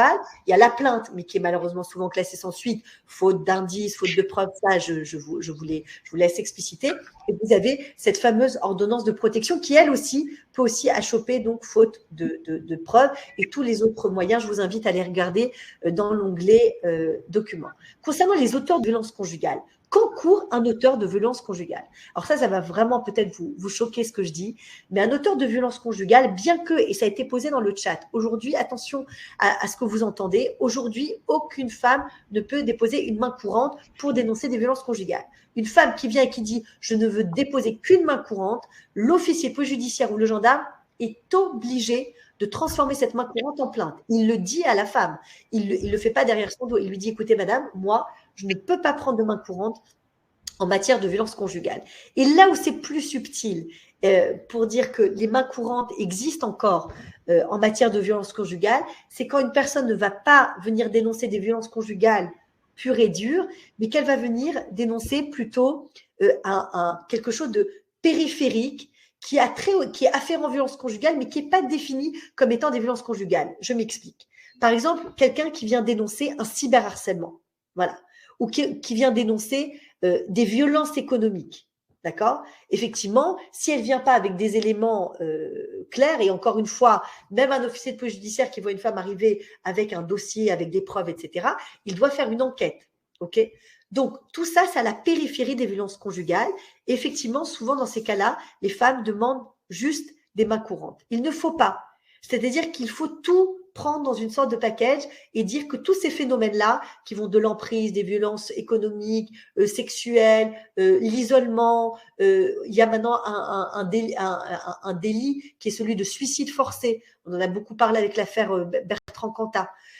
Bref, donc tout ça, vous le verrez aussi dans les documents, mais tout ça doit s'intégrer dans le prisme très large des violences conjugales pour effectivement que l'officier de police judiciaire ou le gendarme ne dise pas « Ok, madame, je prends une main courante », mais au contraire disent « Oui, cette main courante va devenir une plainte ». Maintenant, concernant les auteurs de violences conjugales, qu'est-ce que eux ils encourent? Eh bien souvent, alors vous vous souvenez que je vous ai bien expliqué, vous avez deux phénomènes. Vous avez le phénomène de la flagrance, c'est-à-dire les officiers de police judiciaire ou les gendarmes qui débarquent et qui prennent monsieur et qui l'emmènent en garde à vue. En général, les gardes à vue sont de 48 heures et souvent, il y a un phénomène qui est très très difficile et c'est pour ça que l'accompagnement de l'avocat est très important, c'est la confrontation. C'est-à-dire que les OPJ vont proposer une confrontation, avec l'auteur des violences conjugales. Et là, c'est très difficile parce que vous êtes face à une victime qui est encore sous le choc et qui, parfois, pourrait être complètement terrorisée à l'idée d'être face à l'auteur de violences conjugales, pourra parfois, si elle accepte de faire face, s'attendrir et dire finalement c'est le père de mes enfants, donc je retire ma plainte. Mais quoi qu'il en soit, aujourd'hui, c'est un passage absolument incontournable, la confrontation, et qui est très, très, très, très difficile pour les victimes de violences conjugales. Et cette confrontation fait partie encore de la procédure pénale. Maintenant, si l'officier de police judiciaire ou le gendarme vont transmettre la plainte au procureur de la République. Le procureur de la République va dire, bon, cette dame, elle est sous le choc, il faut qu'elle soit vue par un médecin. Donc, les officiers de police judiciaire ou les gendarmes vont faire ce qu'on appelle une réquisition auprès des UMJ. Vous devez connaître ce phénomène-là, cette phase-là de la procédure, à savoir que la dame va aller aux unités médico-judiciaires se faire expertiser par un médecin ou un psychiatre. Et là, vous faites face à une vision de la procédure qui est terrible, et qui vous déplace le monde en deux. C'est-à-dire les femmes qui ont un ITT supérieur à 7 ou 8 jours et les femmes qui ont un ITT inférieur. Un ITT, c'est une interdiction temporaire de travail. Donc, le médecin que vous allez voir au sein des UMJ, si la personne est dans un état de trop grande sidération, si le médecin ne comprend pas assez bien ce qui est dit, si elle ne peut pas expliciter ce qu'elle a vécu, si elle n'a plus de traces sur le corps, eh bien, vous allez avoir un ITT inférieur à 7 jours. Et qui dit inférieur à 7 jours, qui veut dire que l'auteur des violences conjugales, dans la plupart des cas, va ressortir de garde à vue avec ce qu'on appelle un simple rappel à la loi. D'accord ? Ce qui veut dire que la personne qui a déjà, cette femme qui est victime de violence conjugale, qui est déjà allée déposer plainte, qui a mis, entre guillemets, c'est-à-dire son conjoint est en garde à vue, qui sort de garde à vue, elle va devoir, sauf si elle quitte le domicile, et c'est ce sur quoi je voulais attirer votre attention, et que une des premières démarches à faire, incontournable, c'est de quitter le domicile conjugal. C'est là que vous, assistants sociaux, vous êtes un professionnel éminemment important et structurant parce que vous pouvez aider les personnes, même qui n'ont pas forcément un dossier de plainte ou ce qu'on appelle une ordonnance de protection, à quitter le domicile, parce que dès que la personne quitte le domicile, elle a les idées beaucoup plus claires pour avoir la vision de ce qu'elle est en train de vivre sur le plan personnel. Donc, cesser la cohabitation, c'est vraiment la chose la plus importante à faire, d'autant que, et j'insiste sur le fait d'aider les personnes au relogement, que moi, je ne connais aucune femme qui a envie de partir en foyer avec ses enfants sous le bras. On parle beaucoup du déploiement des places dans les foyers. Moi, je ne connais pas beaucoup de femmes qui ont envie de quitter son logement pour aller dans un foyer avec ses enfants, d'autant plus si elle habite dans un logement où elle a une part dans un crédit immobilier, ce genre de choses. Donc, tout ça, c'est très, très complexe et vraiment, ce que vous pouvez faire, c'est aider les personnes à se reloger. Ce que je voulais vous dire par rapport aux UMJ, c'est que si la personne donc a une ITT après passage aux UMJ de moins de 7 jours, eh bien, l'auteur des violences conjugales va ressortir de garde à vue complètement libre. Et il va falloir attendre un deuxième épisode de violence conjugale pour que le rappel à la loi saute et que la personne subisse ce qu'on appelle un contrôle judiciaire, c'est-à-dire qu'il soit expulsé du logement. Ça, c'est hors procédure d'ordonnance de protection, d'accord, et que la personne fasse ce qu'on appelle un stage. C'est ce qu'on voit très bien dans ce reportage. Vous avez aussi sur Radio France, vous avez aussi un journaliste qui a fait une plongée, c'est un podcast qui s'appelle Des hommes violents et qui est resté pendant 1 an dans ces stages, qui a suivi 8 hommes, etc. Alors, ce qu'il faut savoir par rapport à ça, c'est qu'il y a un grand problème en France de mon point de vue de praticienne, et ça, j'ai envie de t'entendre aussi là-dessus, Émilie, c'est qu'il y a une invisibilisation de la prise en charge des auteurs de violences conjugales. Je m'explique. On ne parle que des victimes, direct ou indirect, ça veut dire des femmes ou des enfants, et on parle peu des auteurs de violences conjugales, sauf pour dire que c'est des très très grands méchants, il faut surtout pas parler d'eux. Or, là où c'est une vraie problématique sociétale, c'est qu'un homme qui n'a subi qu'un rappel à la loi ou qu'un contrôle judiciaire, s'il reste dans le déni, et la plupart des hommes restent dans le déni, il faut le savoir, la plupart des auteurs de violences conjugales, que ce soit des hommes ou dans des couples homosexuels ou lesbiens, restent dans le déni. Parce que c'est une structure, sinon ils s'effondrent. C'est en général, les psychiatres pourront expliquer ça beaucoup mieux, et ça peut-être Magali pourra nous l'expliquer, mais en tout cas, la remise en question d'un auteur de violence conjugale, elle est très difficile, parce qu'il va trouver des raisons. Elle m'a trompée, elle était trop au téléphone, elle était trop à son travail, elle s'occupe pas assez bien des enfants, elle a grossi, que sais-je, n'importe quelle raison. Mais souvent, ces raisons-là vont être un véritable obstacle à une véritable remise en question. Ce qui fait que, et c'est là, encore une fois, je vous invite à regarder ce reportage très, très intéressant, c'est que les hommes, auteurs de violences conjugales, doivent être accompagnés. D'abord, comme on l'a dit, par une sensibilisation au sein des entreprises très, très claire, qu'un homme qui voit ça, il se dit « Ah ben mince, je fais peut-être partie de ces hommes-là ». Ou peut-être, ça m'est arrivé, j'ai mis ça sous le tapis, j'étais 2 jours en garde à vue, évidemment, j'en ai pas parlé à mes collègues, mais j'ai pas vraiment pris conscience de ce qui se passe. Et à un niveau beaucoup plus important, il faut que lorsque vous, assistants sociaux, vous recevez des auteurs de violences conjugales dans votre bureau, vous ne soyez pas précautionneuse. Et c'est normal, parce que légitimement, vous êtes sans aucun doute mal à l'aise face à ces personnes-là. Il faut avoir un discours extrêmement ferme. Pourquoi ?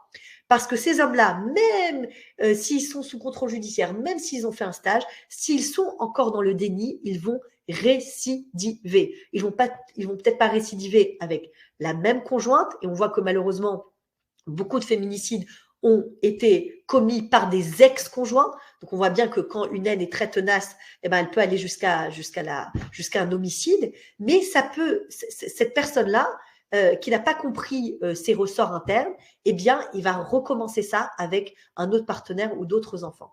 C'est pour ça que je vous invite vraiment, vous, professionnels, à vous emparer de la problématique des auteurs de violences conjugales, à les orienter vers des associations dédiées. Vous avez une fédération, je vous ai mis le lien, et il faut vraiment aller chercher, parce que c'est là où c'est très difficile. Si vous tapez sur Google victimes de violences conjugales, vous avez 50 sites, 100 associations, que sais-je, vous tapez auteur de violences conjugales, vous avez un petit truc en catimini. Or, je dirais, c'est aussi important que la prise en charge des victimes directes elles-mêmes. Émilie, est-ce que tu partages mon constat ? Oui, sur la question des auteurs de violence, donc moi quand j'ai exercé à l'association, ça commençait tout juste à se développer, 2017-2018, je dirais, les dispositifs d'accueil, d'écoute, d'accompagnement des auteurs de violence, alors qu'ils sont aussi ouverts en termes d'écoute, mais en réalité, on voit bien que l'injonction judiciaire, elle est quand même, elle les amène beaucoup plus que de venir naturellement se poser des questions. Mais en tout cas, ça a le mérite de pouvoir commencer à se développer. Et également aussi l'hébergement, c'est-à-dire des places d'hébergement d'urgence pour des hommes qui devraient sortir pour des évictions du domicile conjugal. Alors on sait qu'évidemment, et tu le diras mieux que moi Judith, dans la loi ça existe, mais concrètement, c'est pas toujours mis en œuvre. En tout cas, ça dépend de certains parquets. Donc, c'est sûr que ça, c'est des dispositifs qui ont vraiment besoin de se développer aussi. Alors, évidemment que je ne minimise pas le fait que les structures d'accueil, d'accompagnement, enfin les moyens qui sont mis en place du côté des femmes qui sont victimes de violences conjugales sont largement insuffisants.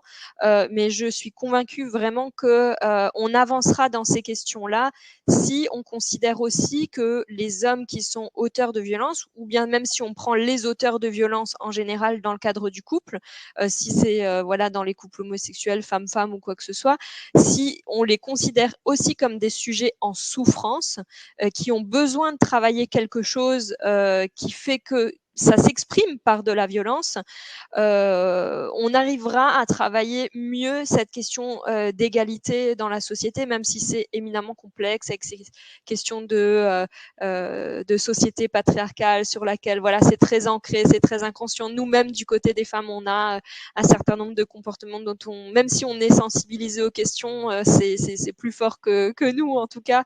On a voilà un travail collectif à mener sur ces sujets. Donc oui, évidemment, il faut développer ces structures.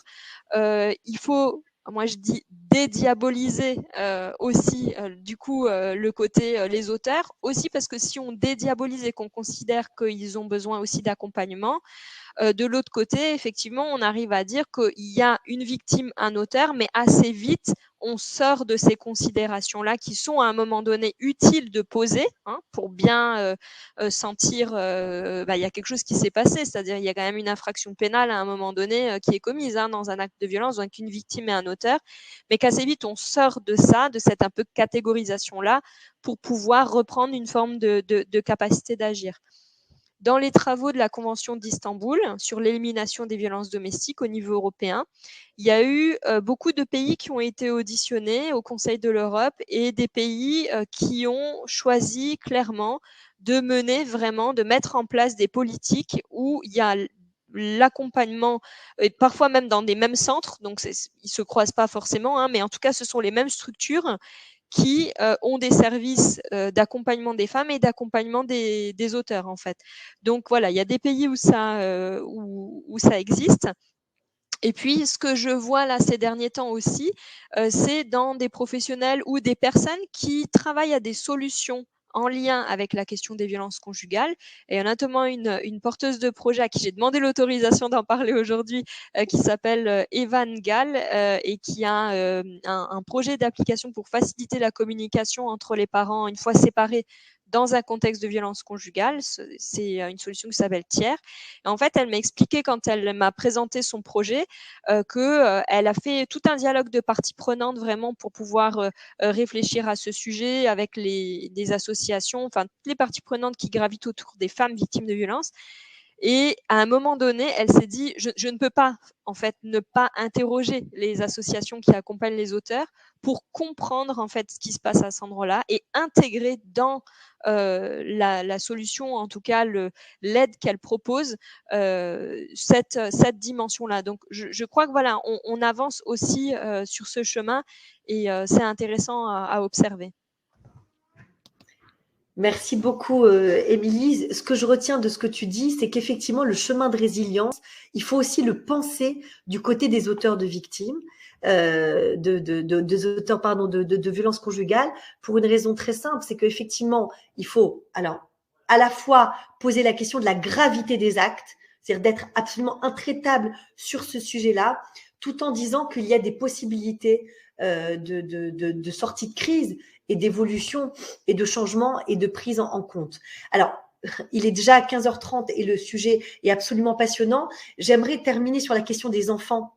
Et je vais te faire intervenir, Magali, là-dessus, justement à l'intersection des interactions, de l'interdépendance aussi qui lie l'auteur et la victime. Moi, je dis souvent aussi, c'est quelque chose aussi, c'est un propos qui n'est pas très consensuel, pas très politiquement correct, mais le phénomène des violences aussi, pour l'avoir exploré avec des psychiatres, même du côté victime, ça a aussi un aspect relativement addictif. C'est-à-dire que c'est en fait un numéro de duetti, ça crée une sorte d'adrénaline qui fait que, et chez la victime qui s'habitue à ces violences, et chez l'auteur qui est stimulé par les violences, c'est une forme d'interdépendance. Et c'est cette interdépendance qu'il faut bien essayer de comprendre. Et c'est pour ça que ce chemin de résilience, il s'inscrit évidemment principalement pour les victimes, mais aussi pour les auteurs. Parce qu'un auteur qu'on invisibilise, eh bien, c'est un auteur qui va recommencer. Voilà. Donc, il faut avoir un discours à la fois relativement complexe, où la gravité des faits est posée, et en même temps, où on propose aussi des solutions de sortie de crise. Pour terminer, il y a un acteur direct qui est maintenant considéré comme étant direct au cœur des violences conjugales, ce sont les enfants. Et les enfants, c'est pour ça on ne parle plus depuis une décennie de violences conjugales, mais on parle de violences intrafamiliales. Et souvent, les enfants passent complètement à l'as. Ça veut dire les enfants qui ont vu, pour reprendre ce que tu disais, Magali, en termes de sensorialité, des violences conjugales, alors eux, c'est vraiment les grands oubliés, je dirais, de la cause. Sauf à avoir un parent qui va dire on va aller voir un psychologue, on va traiter la chose, etc. C'est très difficile. Pourquoi c'est difficile? Alors, c'est difficile en termes au niveau, d'abord, au niveau judiciaire. Il y a la question qui se pose du rapport avec le parent violent. Est-ce qu'on considère, ce qui est de plus en plus le cas, la posture des magistrats, des juges aux affaires familiales et des juges correctionnels, qu'un mari violent ne peut pas être un bon père? C'est la doxa actuelle. Mais derrière tout ça, on ouvre quand même une possibilité, c'est ce qu'on appelle le fameux droit de visite médiatisé, c'est-à-dire on propose à l'enfant de rencontrer le parent violent dans un espace protégé. Et ça, c'est une vraie question et à laquelle je ne peux pas vous offrir vraiment de réponse en dur, tant chaque cas est spécifique. C'est que vous avez par exemple des mères qui justement ont du mal à sortir du cycle des violences conjugales parce qu'elles se disent si je divorce, je vais couper le père des enfants et je ne veux pas faire ça alors que la situation est super abusive. Vous avez d'autres mères qui sont dans des cas moins dramatiques et qui vont couper les enfants de leur père. Ça pose vraiment une question fondamentale et qu'on abordera à la rentrée 2023, qui est celle vraiment de l'intérêt de l'enfant. C'est aujourd'hui, en France, comment est-ce qu'on juge de l'intérêt de l'enfant? Voilà, par rapport à ses interactions avec son père, avec sa mère, avec ce qu'il a vu, etc.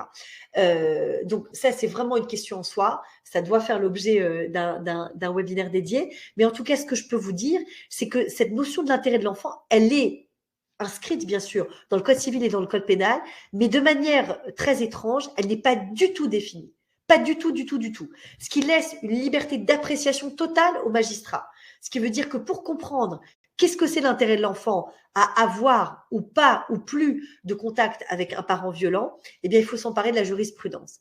Et là aussi, pour dire qu'un enfant ne peut plus avoir de rapport avec son père ou sa mère violent, eh bien, il faut, comme pour la femme victime directe de violence conjugale, il faut avoir des pièces, il faut avoir des éléments pour mettre en avant le trauma de l'enfant. Et donc, c'est une question éminemment large qui va poser là aussi, à travers donc le prisme, l'intérêt de l'enfant, qui va poser la responsabilité du père ou de la mère. Et là, on est dans une question assez difficile et très sensible, c'est que la question des violences conjugales, elle entrechoque comme des autotamponneuses plusieurs procédures. C'est-à-dire que, par exemple, on va pouvoir reprocher à une femme victime de violences conjugales de ne pas avoir assez protéger ses enfants. C'est la raison pour laquelle, quand vous, assistants sociaux, et là aussi, on aura un webinaire dédié sur le signalement, vous faites un signalement pour violence conjugale, et bien parfois par ricochet, alors que ça n'était pas votre intention, et bien les enfants qui sont au cœur de ce qu'on appelle le conflit parental, ça je vous invite aussi à noter cette expression, elle revient tout le temps dans les décisions des juges des enfants ou des juges des affaires familiales, et bien ces enfants vont être placés. Et les enfants placés, c'est vraiment, je dirais, la double peine pour une femme victime de violence conjugale. Donc, tout ça pour vous dire que quand cette préscience de ce sujet sociétal éminemment prégnant que sont les violences conjugales mettent en lien, en résonance, évidemment la victime elle-même, l'auteur des violences et ses enfants. Et c'est pour ça qu'il faut accompagner les gens avec une vision de réparatrice, mais pas de réparation passive, mais de résilience active, puisqu'il y a tellement d'interlocuteurs, il y a tellement de procédures qui viennent, comme je vous l'ai expliqué, que l'ordonnance de protection s'était rendue par un juge d'affaires familiales, mais qui était à la fois un peu juge pénal, un peu juger l'affaire familiale, et là, vous venez de comprendre qu'il y a aussi le juge des enfants qui vient parfois s'intégrer à cette question-là, eh bien, il faut être très précautionneux et entrevoir cette question avec le maximum de complexité, mais aussi, je dirais, en quelque sorte, le maximum de, peut-être, de positivité avec une vue de comment est-ce qu'on se sort de ces situations par le haut, et surtout ne pas engager les gens dans des procédures qui vont les enfermer dans un temps judiciaire trop long ou trop aléatoire, et aller vers des solutions, toutes les solutions, aller vers tous les partenaires, mais qui vont vraiment être soutenants, aidants, et avoir une démarche, on va dire, qui va les tirer par le haut et les aider à se sortir de ces situations abusives. Magali, et après, Émilie, je te laisserai le mot de la fin. Est-ce que tu peux nous expliquer, peut-être, dans ta pratique, comment est-ce que tu travailles ces questions de violence conjugale au niveau, voilà, justement, victime, auteur, enfant? Comment est-ce qu'une vision réparatrice peut s'intégrer? Alors, pour la victime, on a entendu. Est-ce que tu pourrais nous dire un mot sur l'auteur ou sur les enfants, s'il te plaît? Alors, on ne t'entend pas, Magali, si tu peux rallumer le micro. Pardon. Oui, comme je le disais, moi, j'ai surtout des femmes qui viennent me voir, très rarement des hommes. Et c'est vrai que j'allais dire, on ne fait pas de clientélisme. C'est-à-dire, la première démarche, c'est que si un homme vient me voir et qu'effectivement, il y a des cas de violence qui ont été répertoriés, c'est la volonté de s'en sortir, et c'est pas simplement pour faire cosmétiquement bien parce que sa femme lui a demandé et qu'elle veut des preuves qu'effectivement, il est dans une démarche de changement. C'est-à-dire vraiment cette volonté de dire, voilà, il y a eu... j'ai fait des choses que je n'aurais pas dû faire et je viens vraiment pour essayer d'arranger la situation. Donc ça, c'est pas toujours évident parce que parfois, c'est des hommes qui viennent, mais qui viennent plus pour être dans une démarche accusatrice de leur femme et se justifier de leur comportement. Donc moi, je travaille très peu avec les hommes parce que le peu de cas que j'ai eu, c'était un petit peu ça. Et ça court-circuitait assez vite, et je les invitais à aller voir soit des psychiatres ou psychologues, parce que voilà, c'est une démarche dans laquelle c'est très compliqué de travailler et d'avancer. Moi, ce que j'entends, c'est que ce que je fais en général, c'est que je travaille avec les mamans et je les outille. C'est-à-dire, je vais leur donner des outils sur comment communiquer avec les enfants. Par exemple, je me souviens d'un cas d'une dame qui souhaitait se séparer de son conjoint violent. Et justement, c'était la question de l'enfant qui revenait. Ça veut dire, bah oui, je vais séparer l'enfant de son père. Donc, ce qu'il faut bien expliquer, c'est donner des outils à la maman qu'elle pourra transmettre à son enfant. Les outils, ça peut être de faire un dessin. De dire, par exemple, ton petit, il a 3 ans, demande-lui de dessiner la maison. Il va dessiner la maison en disant, voilà, dans cette maison, il y a papa, il y a maman, et il y a moi et ma sœur. Eh bien, il faudra que la maman, elle l'invite à dire, ça, ce schéma-là, il est fini, on va dessiner une autre maison. Et peut-être prendre un petit avion, montrer que papa, il a pris l'avion, il est parti dans un autre pays. Ou alors, enfin, c'est vraiment cette notion d'outiller la maman, parce que les mots, surtout quand on est avec des petits-enfants, c'est pas toujours évident. Donc, c'est important de demander à l'enfant, qu'est-ce que toi, enfin, moi, je communique à la maman ces outils, de faire dessiner à l'enfant et de voir ce que lui, l'enfant, il comprend. Cette notion aussi de divorce. L'enfant, parfois, il dit, voilà, moi, je suis divorcée. Non, ce n'est pas toi qui divorce, c'est vraiment maman qui a divorcé. Mais toi, tu peux continuer à avoir des relations avec ton père, etc. Donc, en fait, je dirais, le gros nœud du travail, c'est un petit peu parce que comme tu disais, Judith, c'est plus des violences faites aux femmes, c'est devenu des violences intrafamiliales. Donc, on voit bien qu'il y a un écosystème de violence, puisqu'effectivement, tout est connecté. Toutefois, après, dans la tête de l'enfant, c'est important de pouvoir démêler, et ça, c'est notre travail aussi, de prendre chaque fil, et c'est ce que chacune fait, je pense, même en tant qu'avocate ou juriste. On enlève chaque fil et on resitue chacun à sa place. Et on rappelle, voilà, comment établir des liens de communication entre chacun. Mais démêler cette espèce de nœud qui n'est pas toujours clair dans la tête de l'enfant. Et puis, ce que je retiens aussi, c'est cette notion de triangle transactionnel. Souvent, on a un sauveur, un persécuteur, une victime. Et si on change les mots, eh bien, on change la dynamique. C'est-à-dire, plutôt que dans ce triangle, on peut être dans un cercle. Et dans ce cercle-là, eh bien, on va quitter la posture de victime ou la posture du persécuteur. Donc ça, c'est aussi très important de changer les mots, parce que changer les mots, ça permet aussi de renvoyer une réalité différente. Donc, il y a un gros travail sur les mots, tout le champ lexical sur lequel on travaille, mais c'est ce que vous faites aussi, Émilie, j'entendais, elle disait, le mot victime n'est pas toujours très adapté, Judith aussi. Donc, on voit qu'avec ce mot-là, on sent qu'on est en train de figer une certaine dynamique. Donc, changer les mots, c'est changer la perspective et c'est changer aussi la dynamique. Donc, ça, c'est un travail que je fais pas seul en général, parce que je travaille aussi avec une pédopsychiatre, une pédopsychologue. Et moi, je vais travailler sur les outils de dessin, les outils du corps. Mais après, c'est vrai que toute cette approche psychologique et psychiatrique, c'est vrai que ça, c'est pas mon travail directement, on va dire. Voilà. Merci beaucoup Magali, c'est très très intéressant. Et ce que je retiens beaucoup de ce que vous dites, et Émilie, je te laisserai le mot de la fin, c'est que tout ce que vous avez déployé aujourd'hui, on a un peu débordé, mais le sujet le mérite. On va clôturer dans ces 5 dernières minutes. C'est que tous les outils que vous donnez, Émilie, Magali, c'est des outils que les professionnels qui nous écoutent peuvent déployer sans grande difficulté. Ils peuvent le donner. C'est pas des choses, trop difficiles à atteindre. C'est encore une fois, comme je disais, la politique des petits pas, le petit poussé, les petits cailloux, une petite chose puis une autre. J'apprécie beaucoup ce que tu dis, c'est-à-dire se sortir de ce vocabulaire. C'est vrai que souvent les enfants se parentifient, Magali, c'est-à-dire qu'ils prennent pour eux ce que vivent leurs mamans. C'est-à-dire ils vont dire j'ai divorcé, ou maman. Ils comprennent très vite et donc ils s'approprient ça. Et ça, c'est vraiment quelque chose aussi qui peut aider les enfants. Là aussi, dans cette dissociation, mais pas traumatique, envisagée de manière positive, c'est de dire à l'enfant, moi, c'est mon parcours en tant que maman, mais toi, tu as ta vie et la problématique que j'ai rencontrée n'est pas la tienne. Avant de te laisser le mot de la fin, Émilie, je réponds juste à cette question très intéressante posée dans le chat. S'il y a une décision du juge aux affaires familiales et une décision du juge des enfants qui sont contradictoires, laquelle prendre en compte? Alors, en général, et je vous remercie d'avoir posé cette question parce que je l'avais pas noté. Le juge des enfants, le juge aux affaires familiales sursoit à statuer, c'est-à-dire il attend de statuer avant il attend que le juge des enfants ait rendu sa décision. Pourquoi? Parce que le juge des enfants, et d'ailleurs il se calque, il se met quasiment toujours au niveau de la décision du juge des enfants, parce que le juge des enfants est quasiment aussi, vous voyez, c'est toujours une sorte de double casquette. Le juge des enfants, lui, c'est quasiment un enquêteur pénal.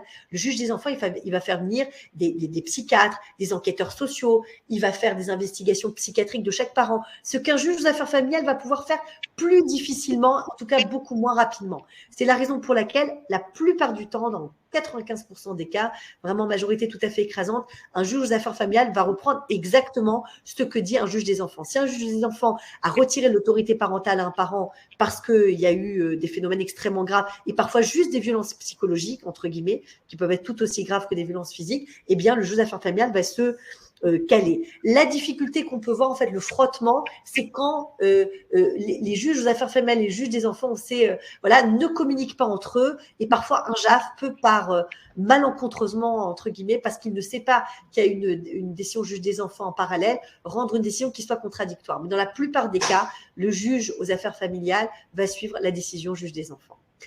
Émilie, je te laisse le mot de la fin. Merci beaucoup, Judith. Très rapidement sur la question des enfants, ce que je peux partager, moi-même, en fait, dans ma pratique, je n'ai pas accompagné spécifiquement des enfants, mais en fait, je recevais uniquement les femmes, mais les enfants pouvaient être accueillis dans le lieu, voilà, pour y passer un temps. Et avec l'équipe pluridisciplinaire, on réfléchissait beaucoup à cette question-là. Et ce qu'on peut observer en tout cas, c'est que l'accompagnement qui est fait des femmes, l'accompagnement a un impact sur la parentalité en réalité, c'est-à-dire qu'elle vient questionner la parentalité aussi. Et puis quand la posture de la personne et elle est sur un cheminement en fait de changement, de conscientiser que la situation n'est pas normale, a des impacts sur elle, sur l'enfant, etc. Ça a un impact directement sur l'enfant en fait, un impact positif, c'est-à-dire indirectement il y a une action aussi envers les enfants. Et puis le point de bascule qu'on peut, je crois que tu l'as cité un peu plus tôt, aussi repérer dans le cheminement de l'aide à la décision, c'est des femmes qui vont mentionner que voilà, la question des enfants aussi la retient dans la relation. En fait, pour tout ce qu'elles peuvent imaginer ou avoir idéalisé de la famille, hein, d'avoir voilà, pas de séparation, etc. pour 1000 et une raisons. Et en fait, de voir à quel point on arrive à travailler le fait qu'elles vont pouvoir dire à un moment donné, mais je vais partir aussi parce qu'il y a les enfants et qu'ils ne peuvent pas rester dans cette situation. Donc ça, c'est quelque chose vraiment d'assez subtil à travailler dans l'accompagnement. En tout cas, voilà, de travailler cette question de mais les enfants sont aussi pris là-dedans et il faut que vous puissiez sortir de cette relation aussi pour les enfants. Et si je dois donner un mot de la fin, moi je milite vraiment pour la question de la sensibilisation vraiment au sens large, c'est-à-dire de comprendre en fait cette grande question que beaucoup de personnes se posent de mais pourquoi est-ce qu'elle ne part pas? Voilà, de donner une information sur le phénomène. Enfin, il y a beaucoup de choses qui vont circuler là ces prochains jours sur le cycle de la violence, cette vidéo qui a été diffusée, etc. Tout ça, ce sont des choses que plein de gens peuvent entendre et un minima comprendre et se dire ah mais je comprends, en fait c'est beaucoup plus compliqué que ça n'y paraît. En fait, en tout cas c'est beaucoup plus compliqué de juste dire il faut qu'elle parte. Et donc d'outiller à la fois des personnes qui dans la société ont envie de se poser cette question-là, les entreprises qui sont évidemment un lieu où il y a pas mal de leviers, et puis du côté des professionnels de santé ou des professionnels qui sont au contact des enfants justement, de pouvoir avoir une attention aussi, puisqu'ils sont au contact des enfants, ils croisent aussi les parents, sur les signes avant-coureurs, etc. Et comme tu l'as dit, il y a beaucoup de situations de violence conjugale qui démarrent pendant la grossesse. Donc déjà, c'est une première chose. Et la deuxième chose, c'est beaucoup de situations de violence conjugale dans des couples où il y a des enfants de moins de 3 ans. Et donc là, on a quand même pas mal de professionnels qui peuvent graviter autour de ces familles et qui peuvent avoir un rôle. Donc voilà, sensibiliser, former. Voilà, je ne dirais que ça, c'est vraiment primordial. Merci beaucoup, beaucoup à vous deux. J'ai la sensation, tout en étant l'intervenante, que nos échanges étaient vraiment très riches et très orientés, encore une fois, vraiment sur cette vision de la résilience qui est au cœur de votre accompagnement à vous, principalement participants, assistants sociaux. Si vous avez des questions de droit, si vous avez des personnes que vous accompagnez qui ont besoin d'une première consultation juridique gratuite, n'hésitez pas à les orienter vers notre cabinet. Vous avez un bon de consultation juridique gratuite dans l'onglet Les documents. Vous avez aussi mon mail, judith@buchinger-robin.com dans l'invitation. Et sachez qu'avec de nombreux experts aussi, j'interviens en entreprise sur ces questions-là, toujours avec une vision pluridisciplinaire et aussi très corrélée à la culture d'entreprise, parce qu'on a aussi des postures dans la sphère privée qui sont induites par une posture qu'on peut avoir dans la vie professionnelle. Et surtout, vous rappelez que vous, en tant qu'assistants sociaux ou vous, collègues, vous êtes une des premières personnes susceptibles de recueillir la parole des personnes victimes de violences conjugales. Donc, soyez vraiment extrêmement précautionneuses. Essayez de travailler le discours, essayez de travailler le cheminement, créer des sortes de référents au sein des entreprises qui permettent d'accueillir cette parole et d'aider au mieux ces personnes-là qui ont parfois donc du mal à passer la porte d'un commissariat ou de gendarmerie, ou ne serait-ce que de parler de ça à des professionnels de droit. Si vous deviez retenir une chose de ce que je vous ai dit, et malheureusement je suis désolée d'en revenir à des considérations ô combien pragmatiques, mais que derrière ce phénomène de résilience, eh bien aussi il y a des éléments dur, c'est qu'il faut avoir un dossier, c'est qu'il faut avoir des preuves, il faut être aidé pour constituer son dossier. Et aussi, une des premières manières de s'en sortir, c'est de sortir du logement, de sortir de la cohabitation pour y voir plus clair, pour mettre de l'apaisement, etc. Souvent, les situations les plus conflictuelles, et malheureusement les féminicides, se déroulent parce que la cohabitation n'a pas cessé. Donc, ce que vous pouvez faire, c'est aider ces personnes-là à trouver un logement adéquat, pas forcément les foyers, mais à trouver un relogement adéquat. Et au niveau des entreprises, il y a beaucoup de possibilités sur ce plan-là, et c'est vraiment un levier qu'il faut exploiter au maximum. Je vous remercie beaucoup de nous avoir suivis. C'était quasiment 2 heures de webinaire, mais le sujet le méritait en cette veille de journée nationale contre les violences faites aux femmes. Émilie, merci beaucoup. Magali, merci beaucoup. J'espère pouvoir vous retrouver pour d'autres actions, des webinaires ou des actions plus larges. Et je vous souhaite une très bonne après-midi. Et n'hésitez pas à nous retrouver la semaine prochaine. On va traiter là d'un sujet de droit du travail qui lui aussi est très prégnant, qui est celui de la grande démission. Beaucoup de salariés démissionnent et ça pose des questions à la fois en termes de sens qu'on donne à son existence, mais aussi en termes de droit du travail. Donc, n'hésitez pas à nous suivre. À bientôt, Émilie. À bientôt. Merci beaucoup. Au revoir. Merci. À bientôt. Au revoir.